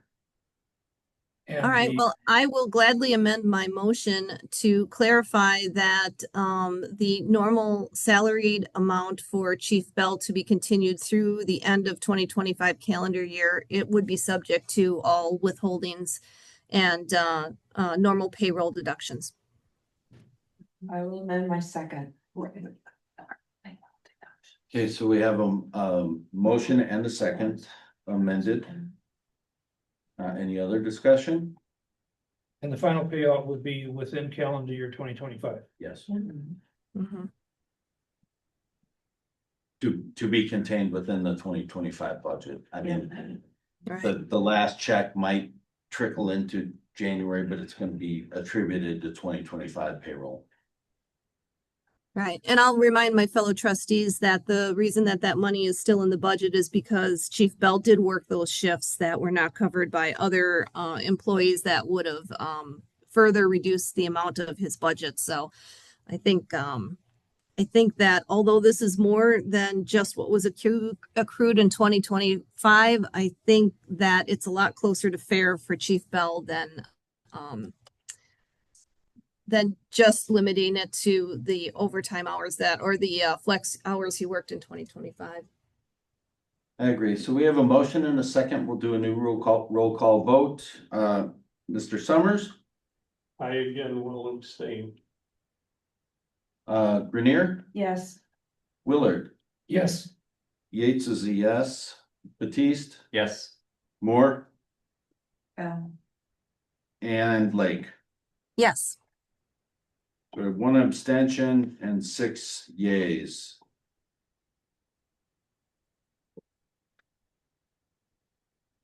Okay, I know it's not what you were asking for, Chief, but I hope that helps out. I appreciate it, thank you.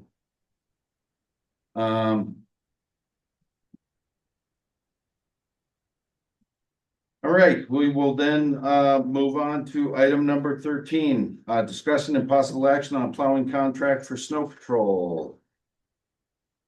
And this was one of Mr. Batiste's items here, I believe. So as I understand, Snow Patrol was engaged for services last season.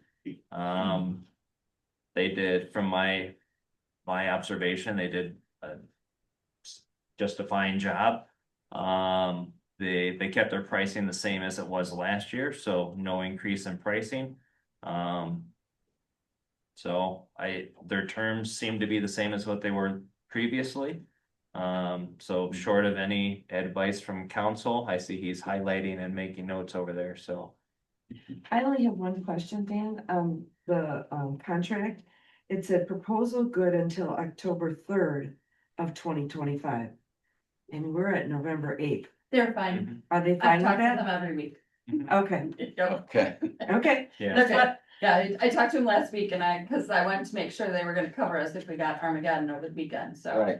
They said, Snowmageddon. yeah, so they said, yeah, they were fine till Monday, so it's all good. okay. Just don't want to sign a contract and then it's like, uh-oh. Yeah, I think the other thing, I mean, that I always kind of pick out when I look at these is it says on here that it's services performed from November 15th through April 15th.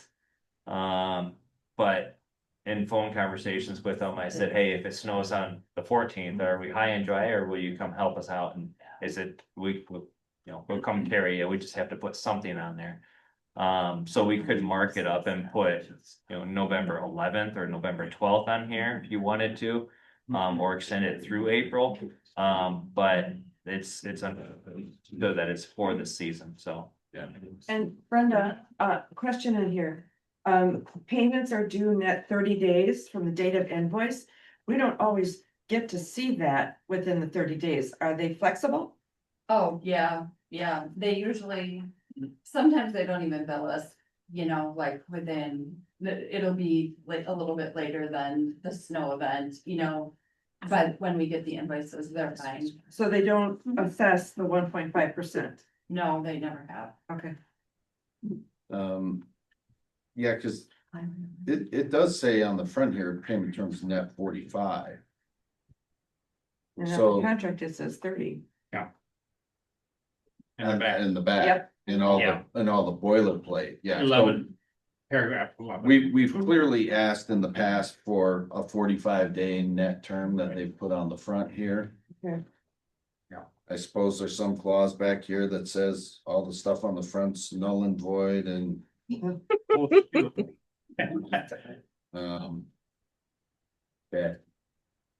okay. Okay, go ahead, here we go. Yeah. I just want to bring something to your attention. On the second page, if you have extraordinarily good eyesight, you'll find that paragraph 9 says, all services shall be deemed fully and satisfactorily performed unless client provides written notice to Snow Patrol of any deficiencies, defect, or any other problem with respect to the quality or sufficiency of the services performed within 24 hours of the conclusion of services for each service event. If such written notice is not given within the time provided, all claims regarding the sufficiency of the services shall be deemed waived, and client shall not withhold or refuse any payment on the basis of any claim or deficiency, defect, or other problems or concerns with respect to the quality of the services performed. You may want to modify that, or you may want to take good note of that and clarify that email notification suffices. We've already talked about the discrepancy between number 11, payment 30 days, stated on front. But more importantly, the ugly merger agreement, we've been saying, well, they said this, despite the fact that the document says that. Paragraph 15 says this contract and any documents incorporated herein by reference constitute the entire agreement of the parties for the services at client site. No prior negotiation statements, arrangement, warranty, proposal, or understanding, oral or written, express or implied, shall be recognized unless it is stated in or otherwise required by this contract. All matters relating to validity, performance, or interpretation of the contract shall be governed by Wisconsin law. So my suggestion is that you maybe incorporate an exhibit into this as to your expectations with regards to how the work is to be performed. For example, there's a reference to the route to be followed.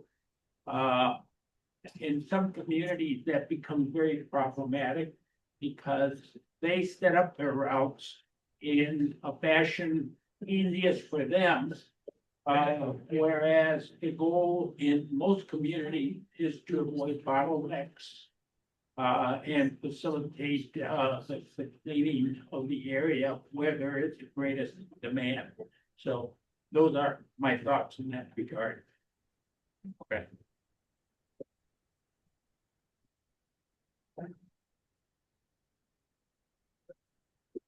And clause 14, they've got snow patrol may terminate this contract at its convenience upon 30 days written notice to the client. Snow patrol in January says we're done. Gonna be very hard pressed to find a plowing company to pick up in the middle of the season without premium.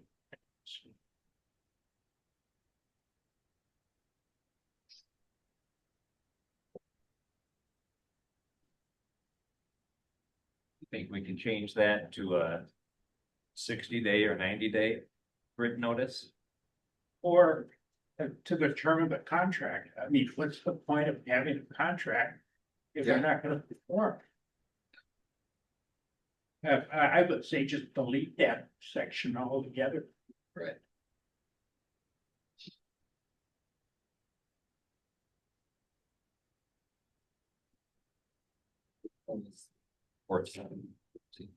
Yeah. I think what happens with a lot of these so-called standard contracts is they start out with a very simplified contract. And then as they encounter problems over years, they tweak their contract to deal with those situations. So you have inconsistency and you have a one-sided agreement. Yeah, there's a story behind every item on that list. Yeah, for example. Yeah. No, thank everyone.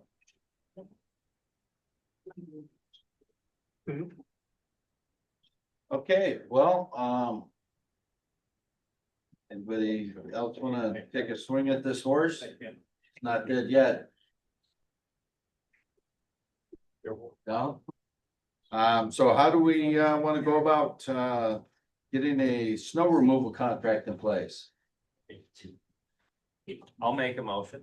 Okay, I'll make a motion that, the village board authorizes President Yates to execute the agreement with Snow Patrol.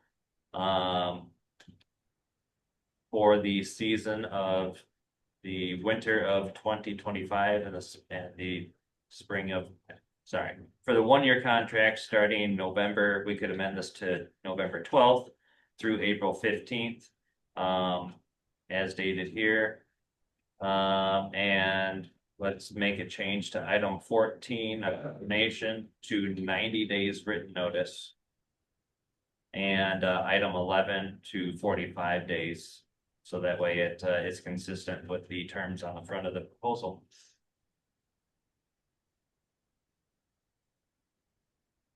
okay, we have a motion. Do we have a second? I will second trustee Batiste motion.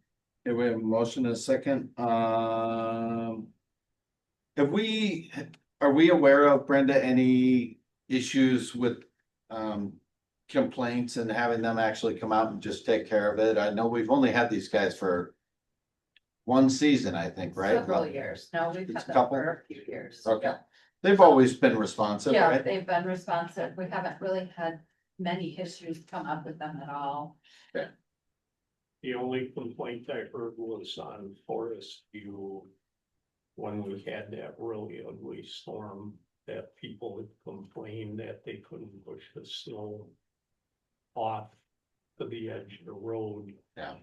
Which they'd have to come back. They'd either have to start earlier or come back with, Well, in the boulevard at Whispering Ridge. Yeah, that one. Yeah. But Problematic. Okay, so we have a motion, and a second. Any further discussion? Okay, all those in favor? I, Any opposed? Motion carries. Item 14. Discussion and possible action on contract with Waukesha County for tax collection. This is our usual. Basically, our contract to make us feel like we have a choice of tax collection. make a motion, we accept this. As stated. I will second. You have a motion and a second to authorize the execution of 2025 tax collection agreement. You have to make it so much. I'll defer to the clerk. Oh, okay. Choice for them. Any other discussion? All those in favor? I, Any opposed? Motion carries. Item 15, discussion and possible action on garbage contract with GFL.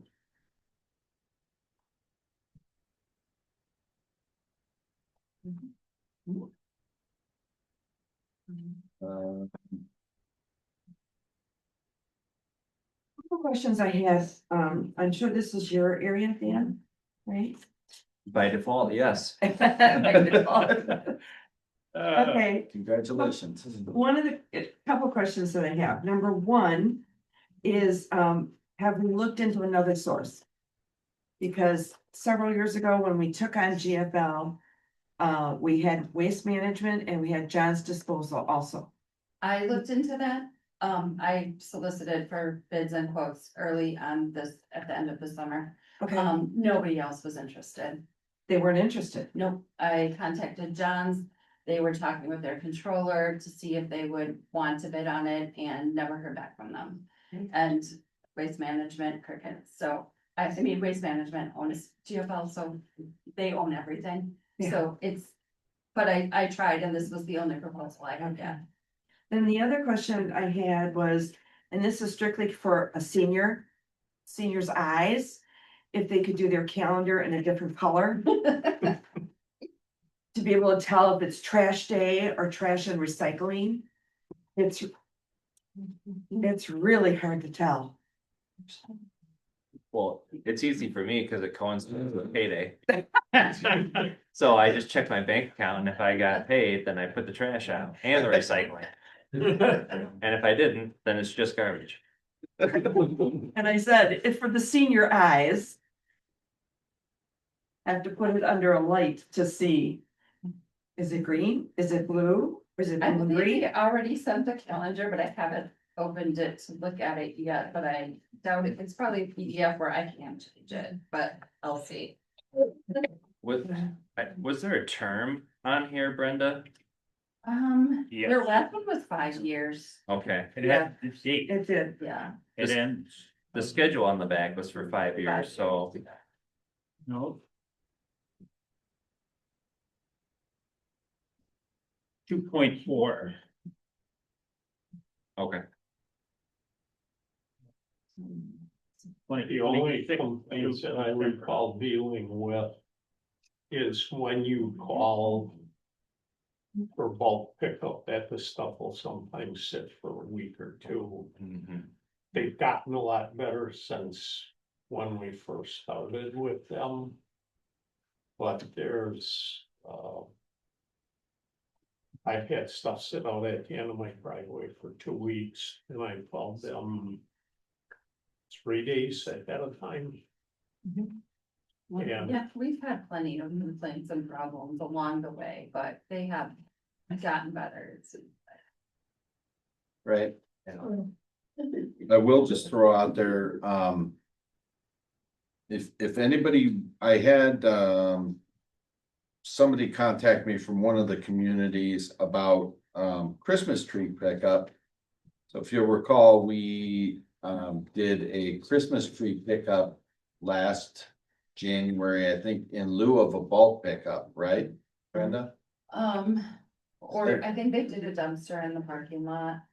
I don't know how many trees were actually dumped off in there. And how many mattresses and Any- cargo No, there loungers? was actually anything else I don't believe, but I didn't really go there myself.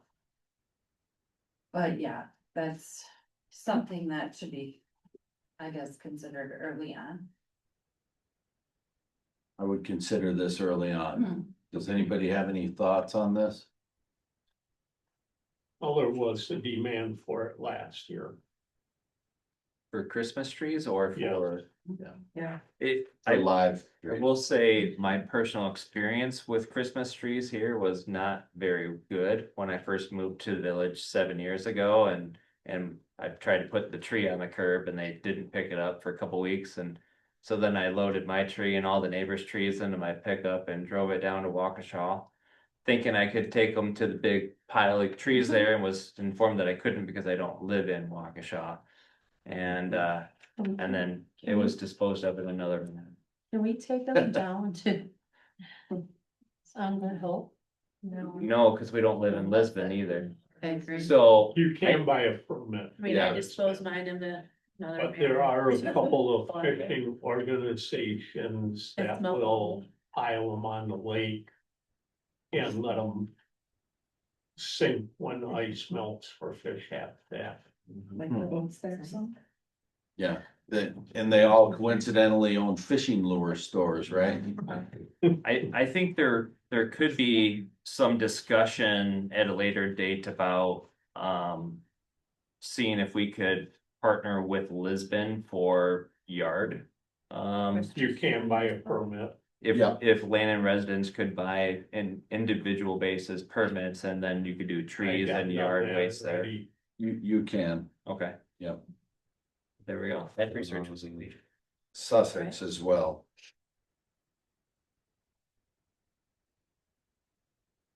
Okay, so, any other discussion on the garbage contract with GFL?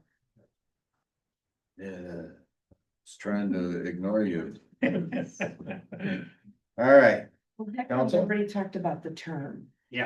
I'll walk you through just thoughts, it's up to you. On page 5. Section 2.4. The second sentence of the term. This agreement shall automatically renew unless either the village or contractor provides written communication not less than 90 days prior to the expiration date of the initial term or any renewal term. in my experience, it's impossible to find another contractor in less than 6 months. And if there's slippage on our end, because of other workloads, you would loop yourself into another contract period.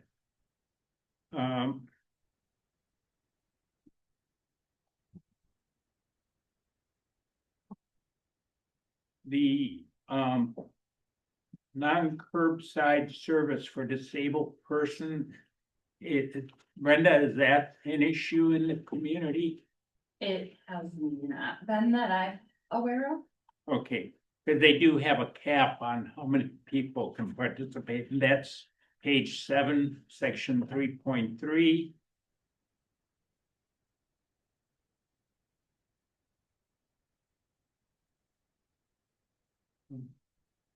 How maybe we all want help from our neighbors and make sure their garbage cans are open with that. Yes, 3.9 is a peculiar provision. They're trying to mechanize the service, maybe it is. But access later on in that paragraph, the bottom third, if cart to be collected pursuant to this agreement is blocked in any way to prohibit collection, contractors shall have the right to charge, and the resident agrees to pay for an additional pickup as contemplated in section 372. Well, this contract is with the village, so the resident is not entering into any particular contract. And the way their definitions work, if it's just too far away from the curb, that's deemed to be block access. Page 10, 3.13, the third sentence.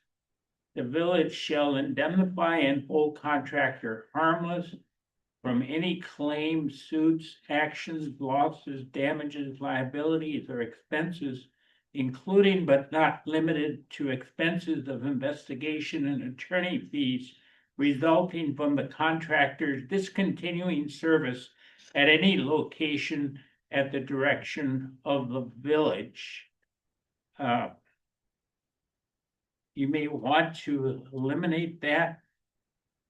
Was that in the old contract? I'm sorry, sir. Was that in the old contract? I didn't have time to So look at that. this is basically, if I'm reading this entire paragraph, Just cross the whole thing out. yeah, I mean, we can just cross the whole thing out, but what it's saying is they don't want to be held liable if we tell them to stop picking up somewhere. We're not gonna do that. Right? I mean, Oh, okay, that's fine. I don't know what our practice has been. The 5.11, we already talked about the 31 days of receipt of contractors' monthly invoice to be changed to 45. That's the last sentence there.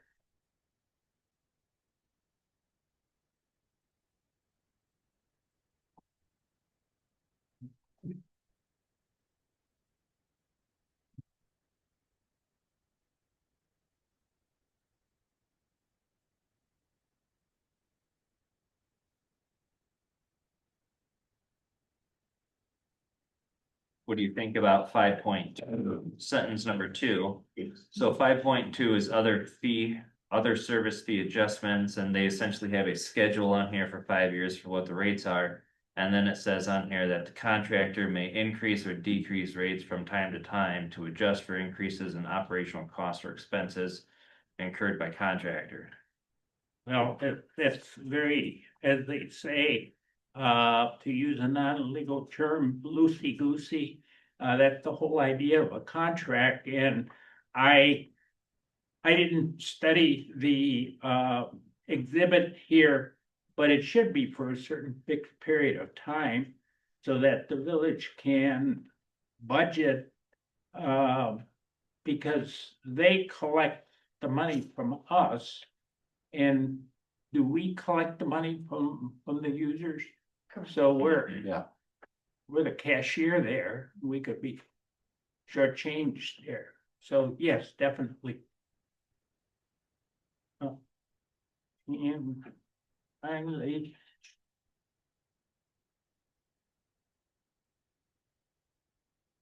And finally, everyone's favorite 10.4 on page 15. The merger clause. If it's not within the four corners of this document or any attachment. It ain't so, no matter if you talked about it or exchanged emails about it. So. I can't speak to that because I really don't know the operational process here.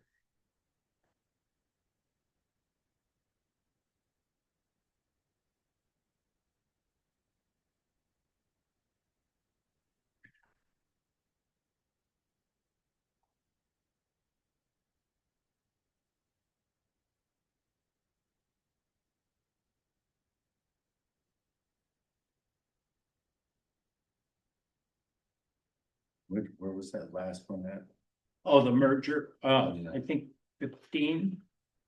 Page 15, paragraph 10.4. Entire agreement, binding agreement. You're suggesting that gets straightened? Yes.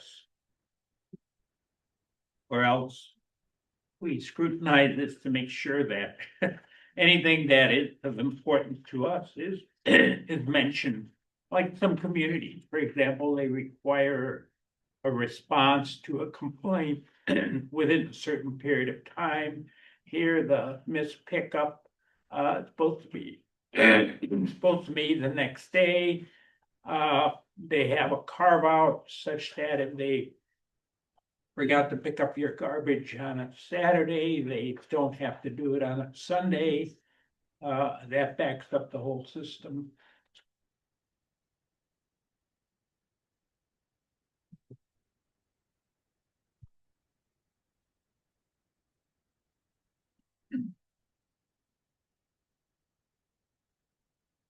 Okay, do we have any other discussion or do we have a motion regarding the contract for GFL?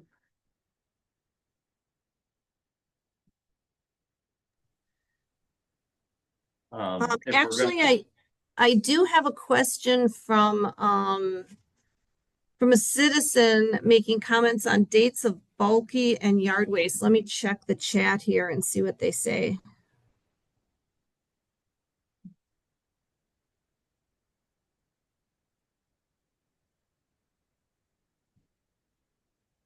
Can we change the dates on the bulky and yard waste? I don't know that we can do that. Brenda, what do you know about that? Do we have any discretion on the schedule? And not really, but they have worked with us in the past, year to year, on those dates, because of like fall pickup, you know, people are still doing leaves in November, so we added the yard waste pickup for December so that people could get their leaves and stuff picked up, and in turn gave up a bulk date for a later date. They may be willing to work with us on some of that. But that would have to be ahead of time so that they can put it on the calendar for the. Right. Okay. Well, I'll work with the citizen directly then to find out what they would prefer and see if I can make that happen. Thank you. Yeah, I think GFL has some limitations in their ability to serve. I don't know if it's short staff or just the appropriate number of staff.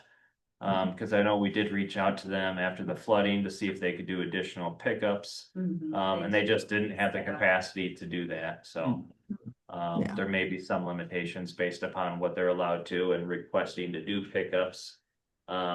Is something that they're able to do in advance, but probably not super flexible. Yeah. And I think they're flexible also with bulk, like if you call them on an off cycle where they may pick up, you know, at a different designated time. Yeah. My Okay. only other comment to make is on page 5, 2.3 exclusivity. Would there be any desire to strike that paragraph out? Basically, it says that during the entire time of this agreement, that we will not solicit pricing from anybody else or enter agreements with anybody else. It's understandable that we wouldn't enter an agreement with anybody else, but to solicit anybody, I think is a bit of a reach. Yeah.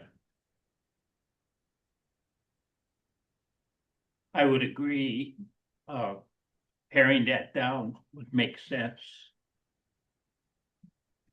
Right, because at the end of the contract, like this year, the contract up at the end of the year, I started an list to see if there were any other people, to solicit bids for before our budget period.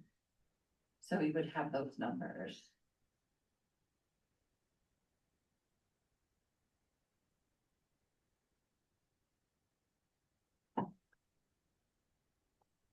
So if you want to pare that down, what do you want it to read? I would probably remove the word offer. Which is towards the bottom third, it says,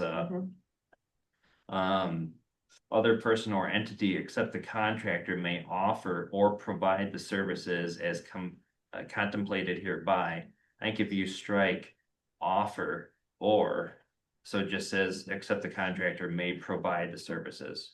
So you just take those offer and or out of there.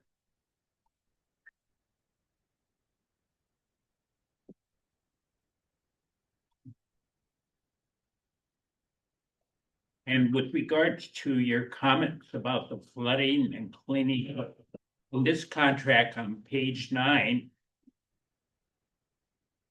in section 3.11, the third sentence down, the collection of debris generated by a natural disaster shall not be the responsibility of the contractor. And you may want to talk with them about, well, what if this happens again? What can you do for us? Particularly when you are adjacent to another community like Penelope Falls, which experience even more damage because of their topography and drainage. You may be stuck in the end. If they are our provider, maybe there should be some contingent plan. As the fire chief was talking about. And the discussion that we had with them in August was essentially that we would need to solicit somebody to provide roll-off services if that were needed or desired. And they just didn't have the capacity to do that. Yeah, they could have put a dumpster in the parking lot and had people dump things. I mean, that's usually their backup. Right. Oh, As a, Yeah, and Dan and I discussed that.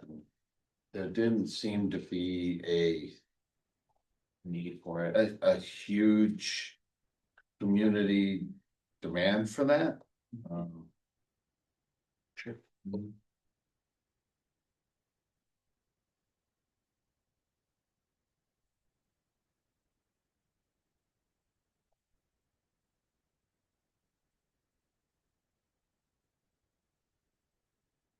Is everybody okay with the 5-year term? Yeah. I think the less they have to go out and redo this kind of stuff, the better, but. And it's basically over 5 years, it's a 10% increase incrementally over the 5 years. So Yeah. Seems like a lot. $20 per residential unit per month.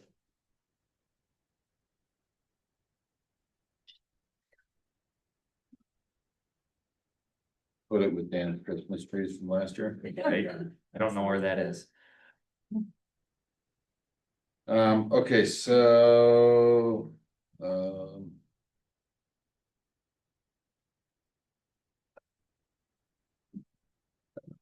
made notes of.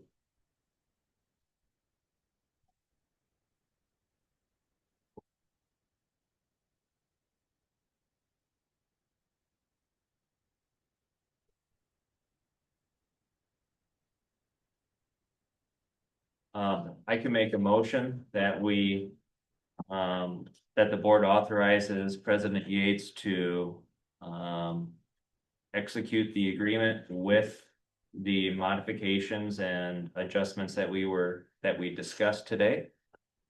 5 years. 5 year. Yeah, for the 5 year term of the contract, of the proposed contract. Do a motion I'll second that motion. and a second.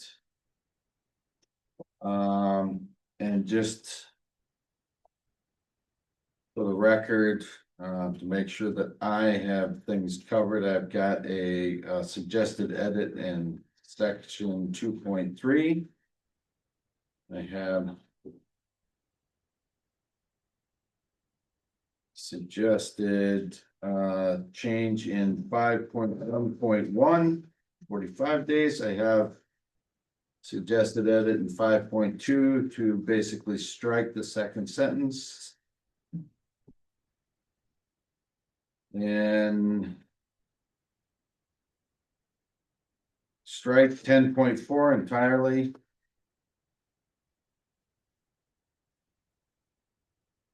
I think that's it.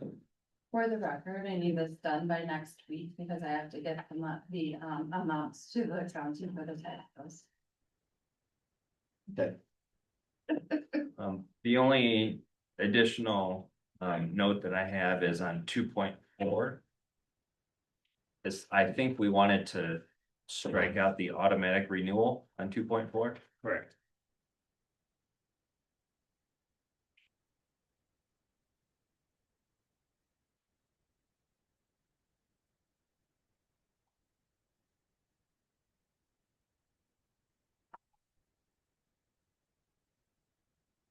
So what you're asking us, Brenda, is what happens if we make all these changes to this contract and then they tell us to pound sand? Right. And you have to get. January, February, people might not be here. Mhm. Yeah, No.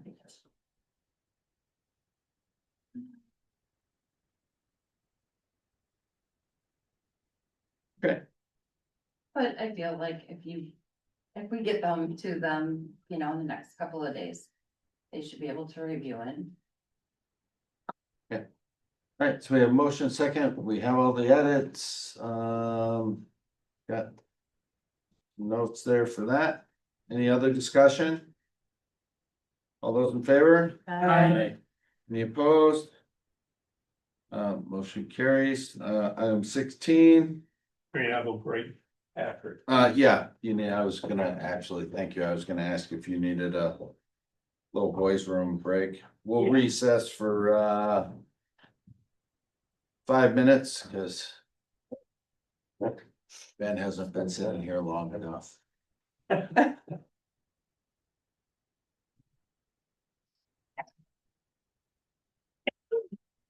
Yeah.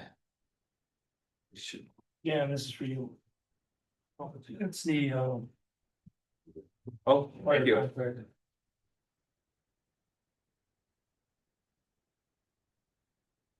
Nicole was kind enough to make that copy from the one I previously got, so. Yeah. And a real staple. We tried to get. Wait. So now the stop sign. The fire in the end. My fault. It's like, At night. I would have to be involved. Every year the budget, Me. it is going to be Whatever released. trustees and- And then you will realize this. Pay for it. Oh, sure. But there is I some didn't of see it any that escape can be clause a from it at all. percentage, and Right. it won't Okay. add, but a percentage and the time, contract by a petition. And you get Do some they have residents to in- get that petition, Together. then they check it. So from what I've read, there are other options that really should. be Doesn't used. Menominee Falls contract. So thank you. Not, no, I think Landon is the only other community that, Menominee Falls. Oh. I guess, Where that, sitting on.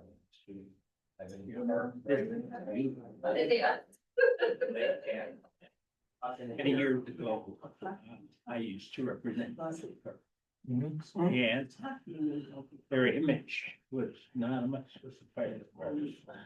And they had a lot of people that came to the fire department. Leadership.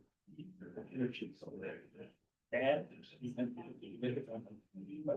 they changed lifestyle. They had volunteers. Travel. I know it's a machine was done, like, I don't know there. States that he's passed. Okay, got it. Some community are trying to cross train, the police officer and EMS. Yeah, I think they're all. I have a couple of community, require public works people to be, trained, qualified in airline. Really? Yeah. Yeah. Well, they get a training. Sure. And they get compensated during the training. But the real demand. People move out to Walker-Shaw. Oh, yeah. We're finding all the tools. Okay, we got everybody back here, so we will Yes. reconvene here. The next item up is discussion and possible action regarding approval of contract with Workforce for payroll module. This was something that we discussed at the budget meetings. And this came over the way you expected it, Brenda, no surprises? Yeah, no surprises.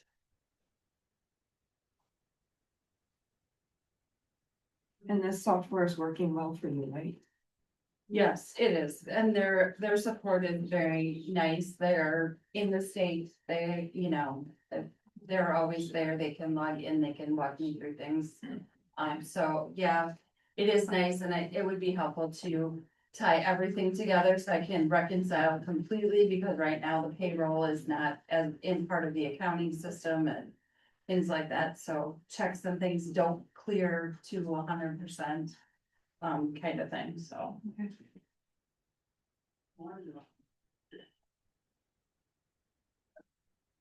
What about the annual support of $14.50 per year? Did we budget for that? Yeah, I believe so.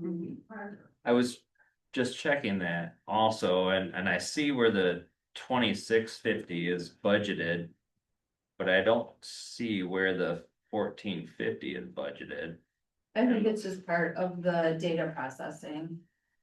The first year it won't be that, they'll prorate, based on, because they provide the training hours, so based on when we go. They usually will prorate that first year.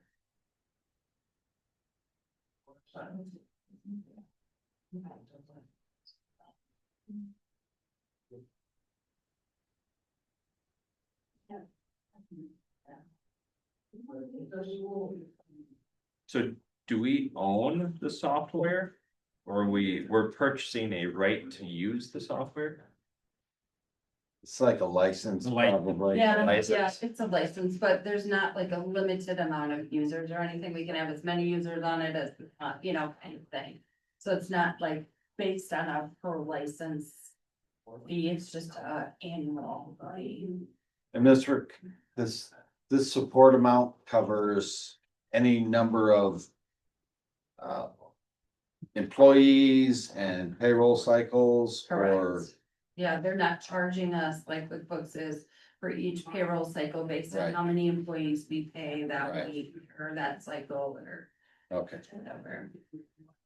And when we ran the comparison to QuickBooks, was that based upon the 1450 annual support or all in? All in. All in? I mean, the 26, we're about at 26 now. So after the 2 years of the 26 plus the 4, it will only have the 14. Start to catch up in It'll year actually three. be Year less. 3 will catch. Current system. Okay.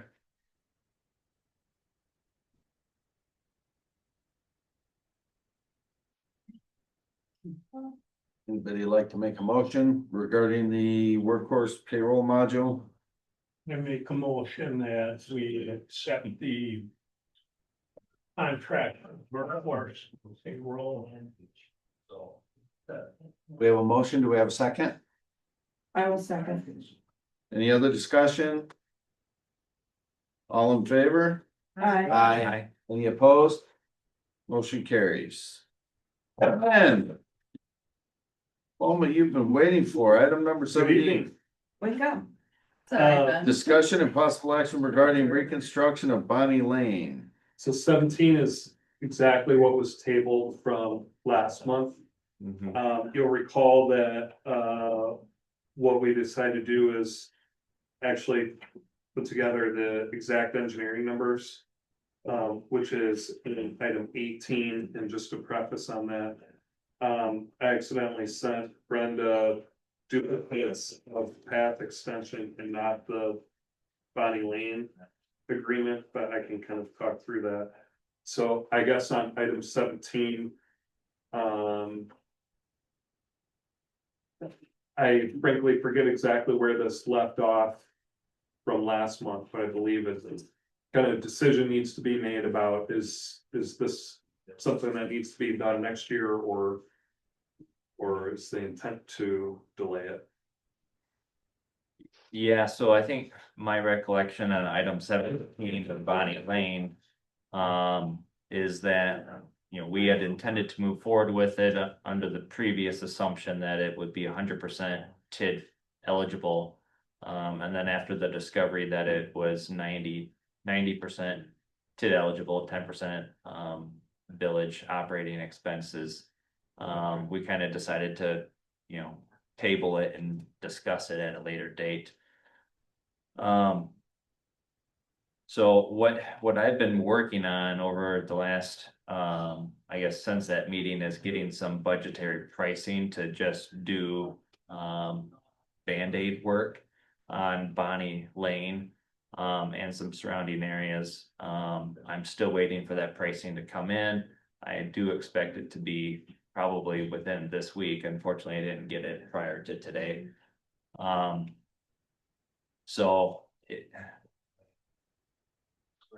I guess the discussion is when that pricing comes in, do we continue to put Band-Aids on Bonnie Lane to get us through 3 to 5 years until the development happens to the east, and then run that water line through, or do we kind of put this on hold maybe through the winter and then have discussions with Ellers next time they come in to make an amendment to what the qualifying project is, to see if we can get that changed from 90% to 100% and then move forward with it, or whatever a third option might be. Can it last the winter? Well, the road will last through the winter. I mean, what it's work that you wanna do, will it last the winter, or the freeze and thaw will damage it? no more than it damages, it wears on every year. It's So we're pretty much done being able to get a contract for any paving, because typically your asphalt plants are lucky to make it through Thanksgiving. I think the other possible option is do it sooner and borrow the 10%, and yeah, that's your third that would be option. the third option. Yeah. How much time do we have before we have to have that water line in? Do we have any idea what Alquist's target date is to start building yet? So the original plan was, and I just spoke with Bill Hallquist recently, and the plan is still to start moving forward on that front portion of that property in the next couple of years. I think the original agreement, I seem to recall our initial thoughts were that we would start seeing stuff in 27, 28 in preparation for stuff being constructed in 29, 30-ish. Something, is that aligned with your recollection, Ben? What I have on my mind is their site preparedness activity. It has to have the front ready for develop, or the whole thing actually ready for development by December 31st, 2028. So we have, 10 years, yeah, it was a 10-year CUP, right? we have a year. Year and a half, well, let's say a year to make plans on. When it's gonna be done, because my thought is to do a Band-Aid repair and then tear it up the following year to put the water main in. That's counterproductive. I think if we do the Band-Aid repairs, we would postpone doing anything for 3 to 5 years until the Quali Farm were developed and built out. So if we spent $10,000-$20,000 to do some Band-Aid repairs to Bonnie Lane and just hit the worst of it, realizing we're not fixing it the right way, the question is will that buy us 3 to 5 years? Then when that development happens to the east, then you move forward with doing the complete reconstruction of Bonnie Lane, putting the water main in and fixing the ground conditions below surface. That's gonna be a pretty big project, and as fast as he gets a developer in like Marv, I mean, that, down by the roundabout from breaking ground to having first completed building was under 60 days. So we have to make sure that we don't get caught in a crunch in a couple of years, that we gotta put the water main in that construction season. Did we put anything in the budget for this? No. No, so we do not have the 10% in our 2026 budget. But we have some potential surplus in the 2025 Public Works budget that we could pay for Band-Aid repairs.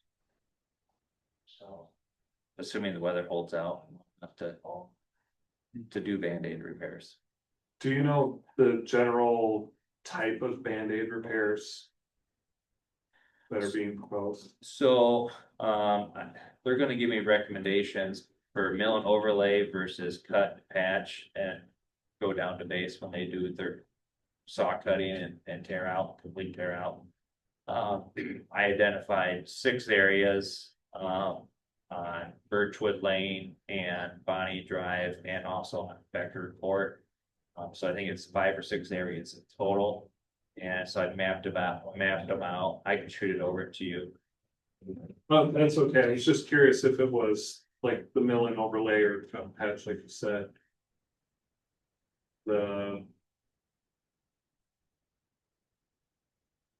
It's what I personally wrestle with.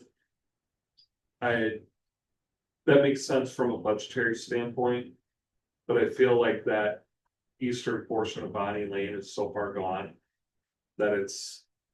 Where do you stop when you do the patching? Well, and the patching that you do is probably not gonna give.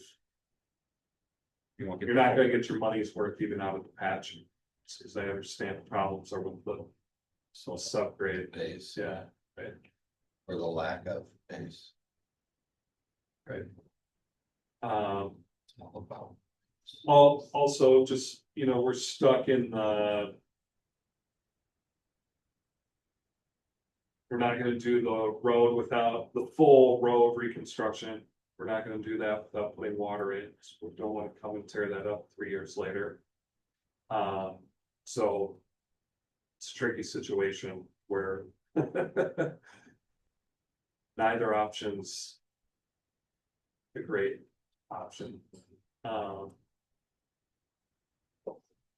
would still suggest the full reconstruct, pending, of course, whatever they come back with the extent of what they think needs to be done with the bad parts of mine.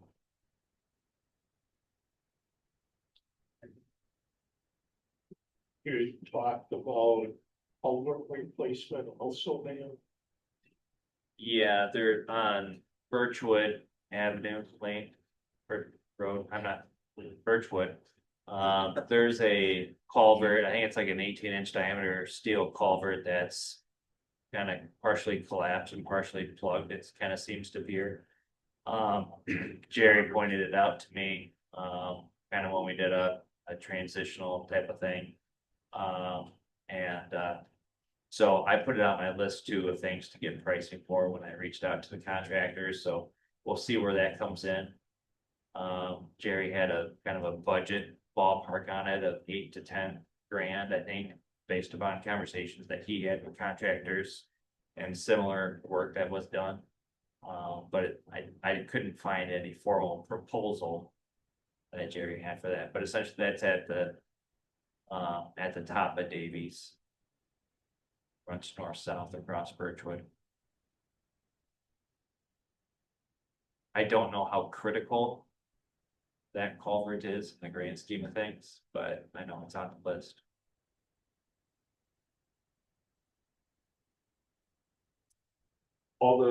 We had assumed in the full reconstruct that, all culverts would get replaced.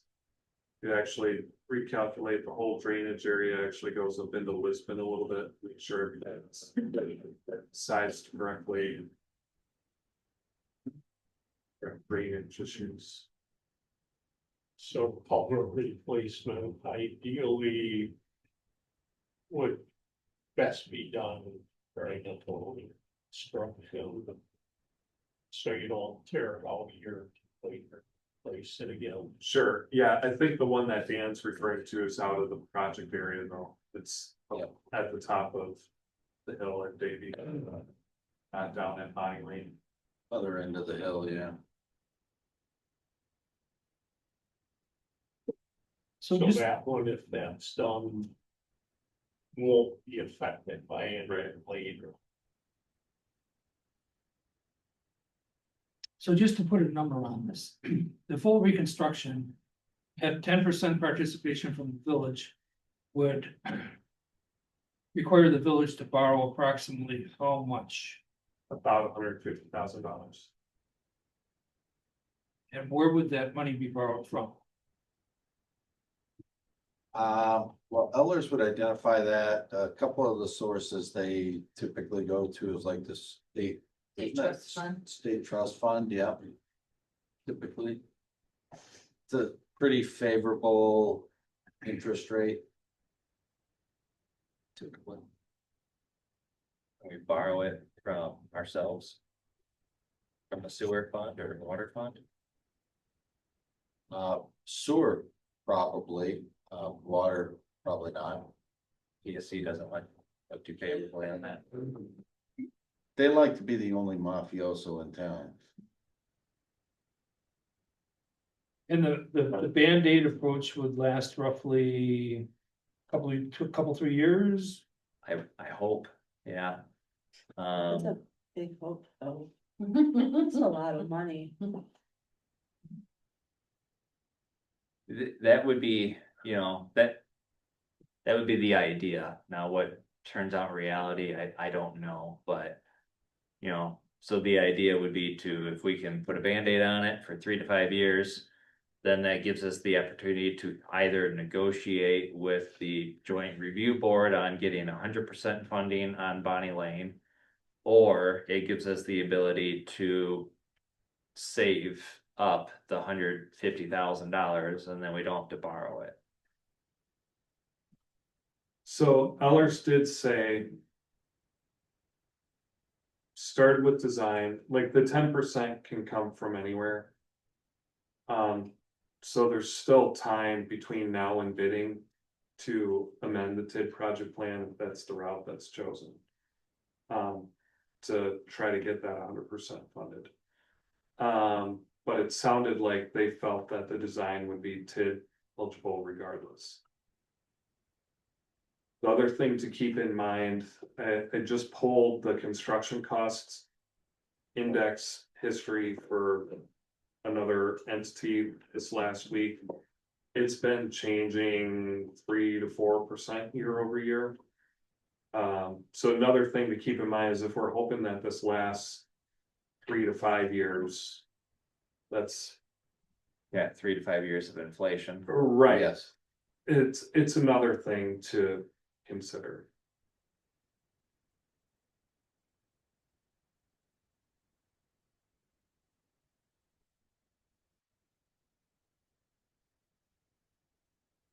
So if we went ahead with the design on it, we wouldn't be shooting ourselves in the foot. To move ahead with that part, If and if we did the Band-Aid approach.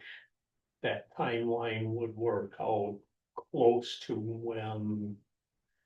The water's gotta go in. You know, just so we can get.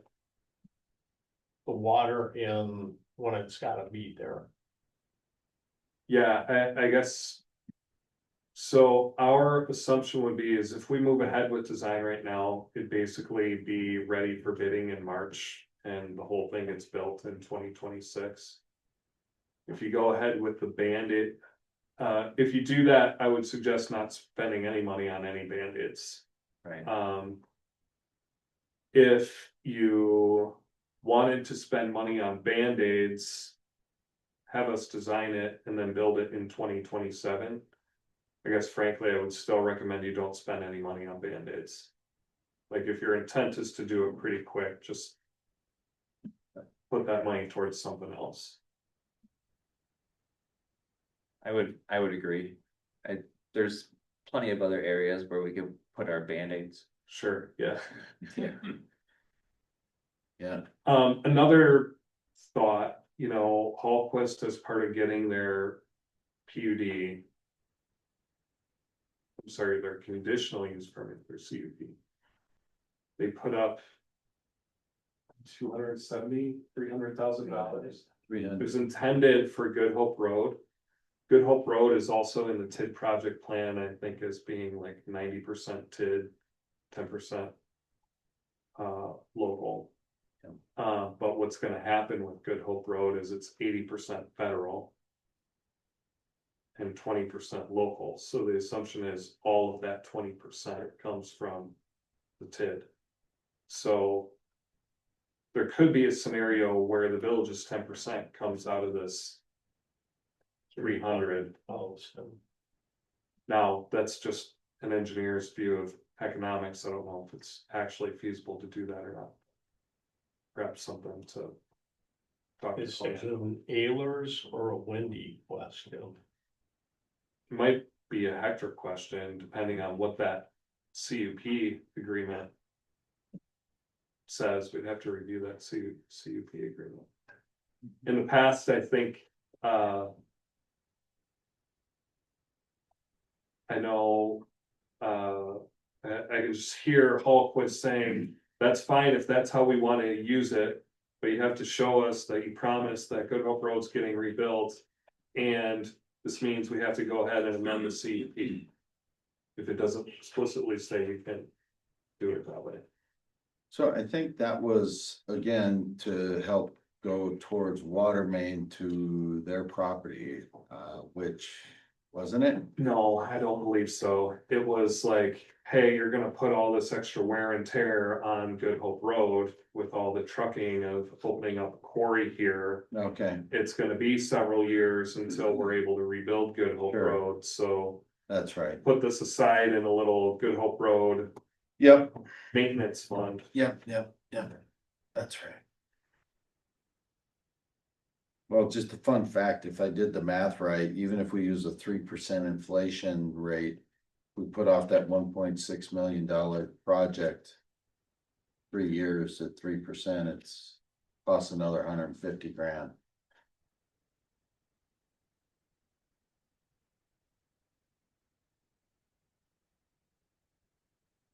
That is, if things continue the way they are. That's, you're taking a guess at what's going on with the price of materials.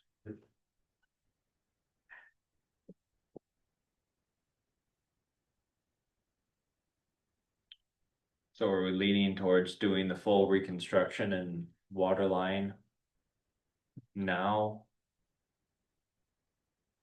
Save the Band-Aids for something else? Then the question is how do we fund our 10%? Perhaps from,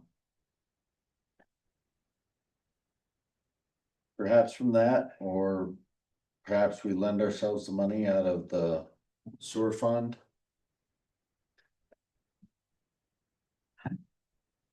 Um,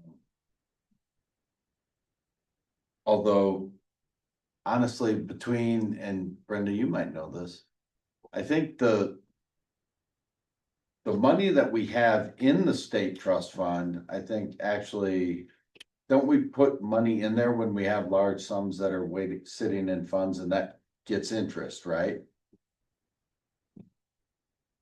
No? Well, I thought it did. No, I don't think we have money in there. I think we just borrow from this Board of Commissioners for the state trust funds. I thought Wendy said at some point, I thought she told me there was a fund that, like, our reserves sit in, like. Or do you literally have a couple $1,000,000 sitting in? No, I mean, at the bank down the street. Yeah, correct. I do.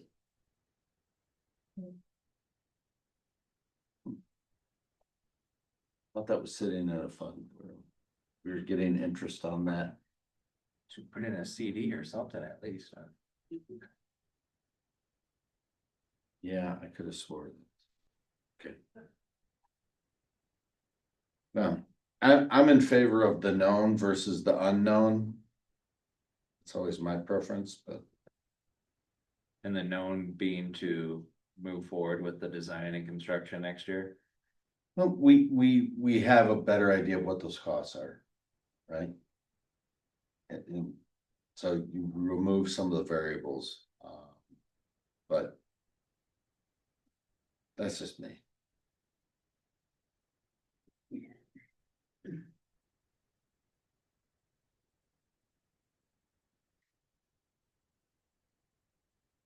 And then.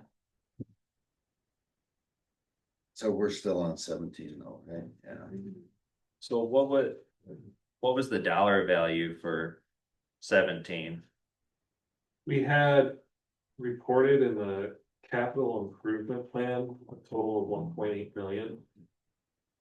I think at that point had 1.5 million for construction costs. And it assumed 10%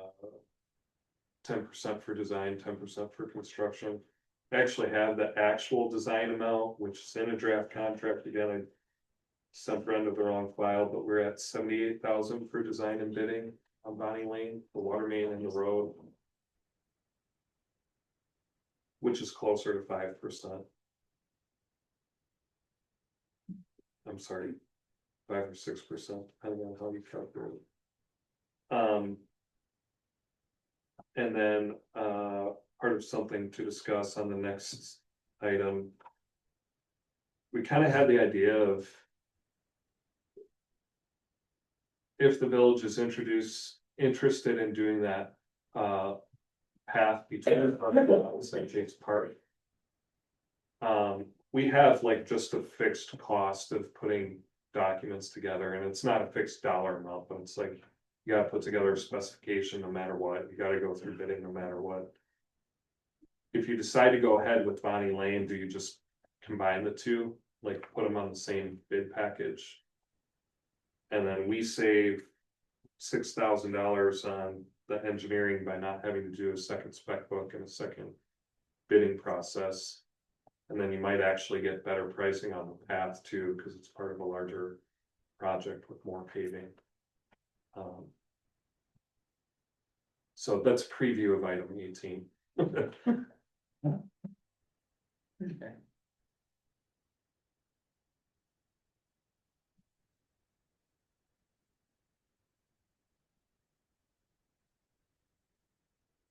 I think one thing to remember is that in 79 and 80, watch the cost of materials jump between 25 and 50% because there was a downfall in a housing market, which put the crunch on some places, went out of business.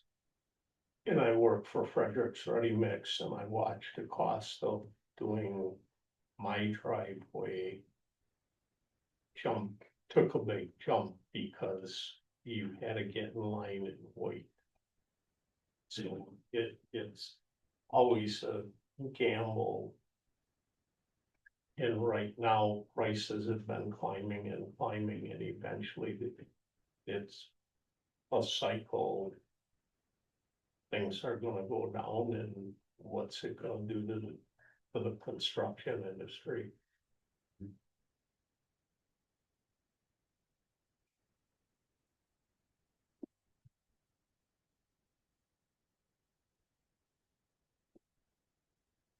I guess I'll defer to the board and see what their thoughts are on it. If you don't have any, then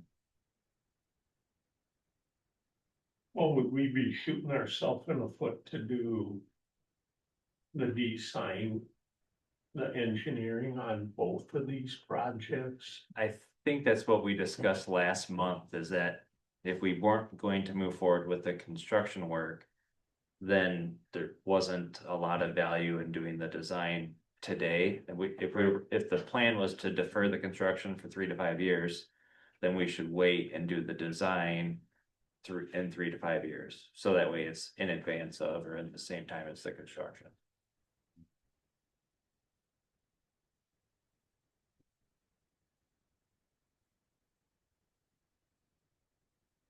Well, I'm kind of in favor of moving forward with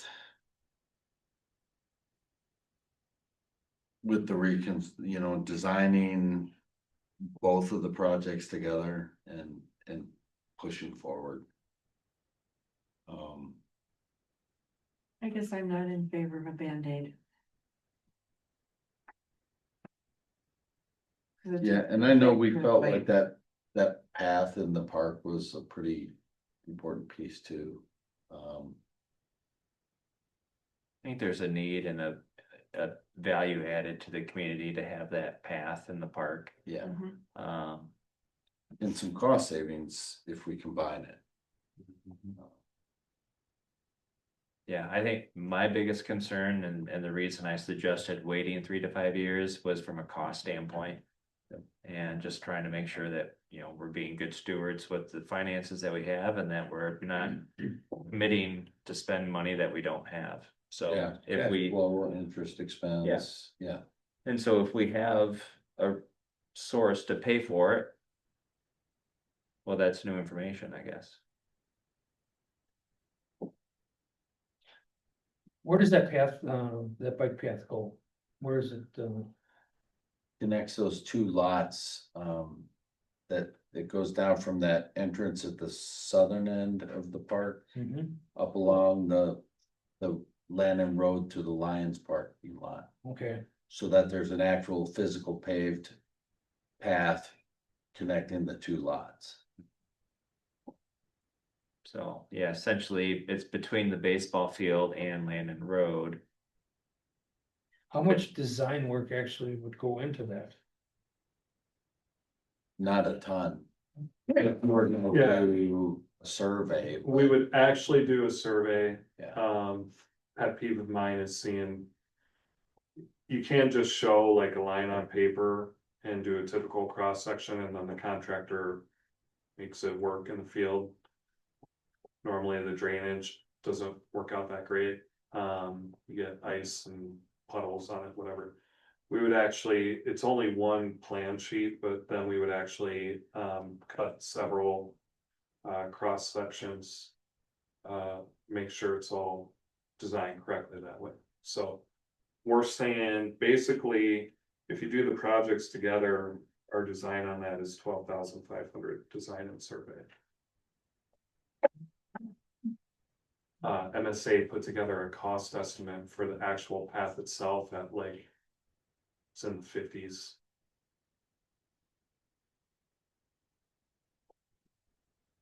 Yeah, And Eller said that project's 100% bid eligible path stuff. because it's in the parks. The project plan, I think, right, just Project pedestrian, plan was pretty general pedestrian. general and wide reaching when it came to pedestrian improvements, yeah. Yeah, I think with the $6,000 savings, I think that it's more palatable. I mean, it feels like $20,000 in engineering is a bit much for a Oh, yeah, $50,000 path. right, But if with a discount or a savings on there, it's more palatable. yeah, It's still a lot of money for a path, but Right. yeah, I felt we the same way.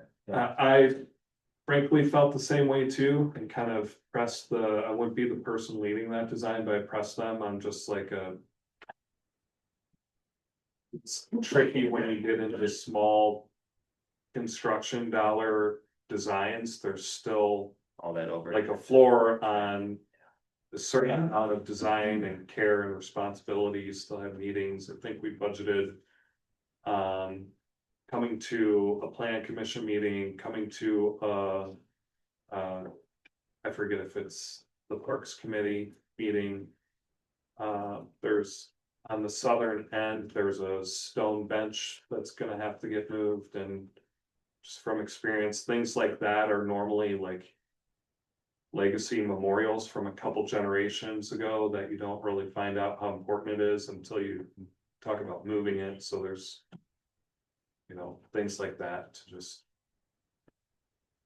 It's more about the project delivery than it is the action of designing the path, Yeah. if that makes sense. But again, this would be hourly time and materials not to exceed also, so it's kind of. We're doing these together and we don't need all of that, we certainly. Will take it. Thank you. So that being the case, would it? How do we get rid of like if someone wanted to put forward a motion to do these in conjunction with each other, which happens to be the next agenda item, how do we get there? Well, you just start your discussion on item 18. And you have a combined motion for 17 and 18.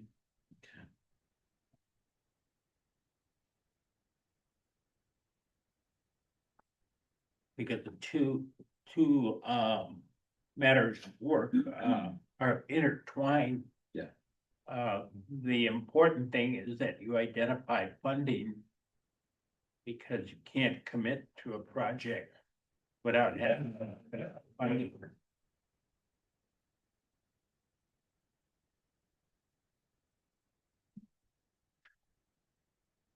Yeah, it's all teed up.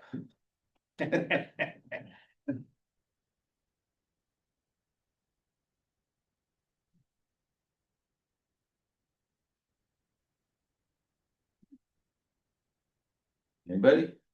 Did he care to make a motion? How can we lump what Hector just said into a motion?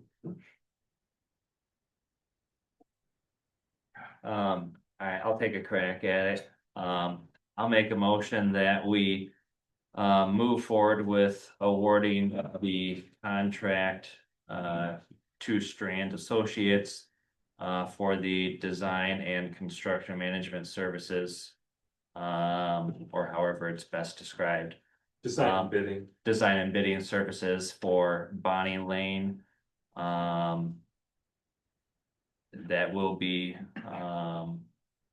funded 90% through the TID and 10% through financing by the village through the sewer fund, or whatever alternate source we have available.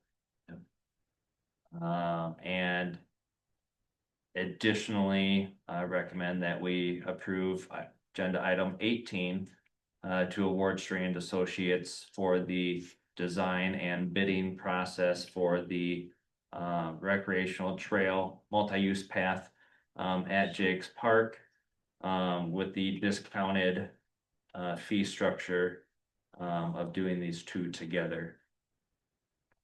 May I suggest you add a target construction year? That's a great idea. So with the scheduled time frame of moving forward with this design process this winter, and bidding this spring for construction in the 2026 calendar year.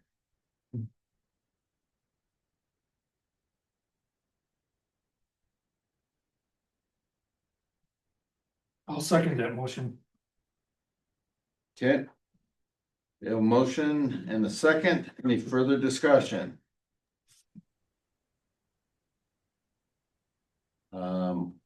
And that is for the Bunny Link reconstruction to include the water main as well. That'd be correct. Yeah. All right, all those in favor? Aye. Any opposed? Motion carries. You are still there, Colleen. I was wondering. I am barely holding on. I think you and everybody else here. Yeah. What's the score of the game? I don't know yet. I haven't looked. I'm on do not disturb. Item number 19, but I'm sure it's over. Discussion and possible action on payment of the bills. I'll make a motion that we pay the bills as presented I'll by, second. Brenda. We have a motion and a second by Moore. Any other discussion? All in favor? Aye. Any opposed? Motion carries. Item 20, engineers report. One item, the RFP for the design of the Good Hope Road reconstruction went out last week. We asked for proposals to be due back the first week of December. Recall that the board appointed Dan, Patrick, and Jim as like the review committee on the proposals. The intent now is to get that on the December board meeting to get a recommendation out of the review committee. I'll have to double check, but I believe the proposals are due back by end of day Tuesday, the week before, so that Wednesday, Thursday, Friday, you three will need to just have that on your radar to review those. And potentially get together to make a ranking or recommendation to bring to the board that following Monday night. Okay. Attorney's report? Only one item, and that is, I have received the necessary paperwork from Catalyst for the assessor's contract. I have a complete copy here, ready for you to sign it. Excellent. Top part is the email explaining it. Contract is the interior and the attachments called for with regards to insurance and the tasks to be carried out are there. All right. And this was already approved, so Yeah, I was already authorized, yeah. Once this met your satisfaction, I guess I just need to figure out where the city page is. There we go. Yeah, that's page. That concludes my report. Great, thank you. President's report, the only other thing I will add is, I did go to the awards, and pinning ceremony. It was nice that, Chief Pulvermacher asked me to say a few words, so I tried to represent us. Tina and, Terry were both there as well as Chief Schley, so thank you to them for representing well. Menominee Falls actually didn't have any of their trustees there, but we had 3, so that was good. That's all I have. Item 23, upon a motion duly made pursuant to Wisconsin statute 19.851C for the purpose of considering employment, promotion, compensation, or performance evaluation data of any public employee over which the governmental body has jurisdiction or exercises responsibility, may enter into a closed session to discuss employment of a current village employee and or new hires. So Good night, Ben. Thanks for coming, everyone. Can I- Can I- So moved. We have a motion to enter into closed session. Do we have a second? Second, The motion, a second, roll call vote. Summers, Yes. Grenier, Yes. Willard, Yes. Yates, yes. Batiste, Yes. Moore. yes. Lake. Yep. Okay, we are in closed session. Would you like me to exit or do you want to stay? I think you can stay if you're comfortable. I will leave that to you. I think you can provide some supporting data if we have questions. That's fine. Colleen, I need to turn this off though. Yep. I'll call Patrick. Or can you end it? Oh, here, I got it. Yeah, you're in control.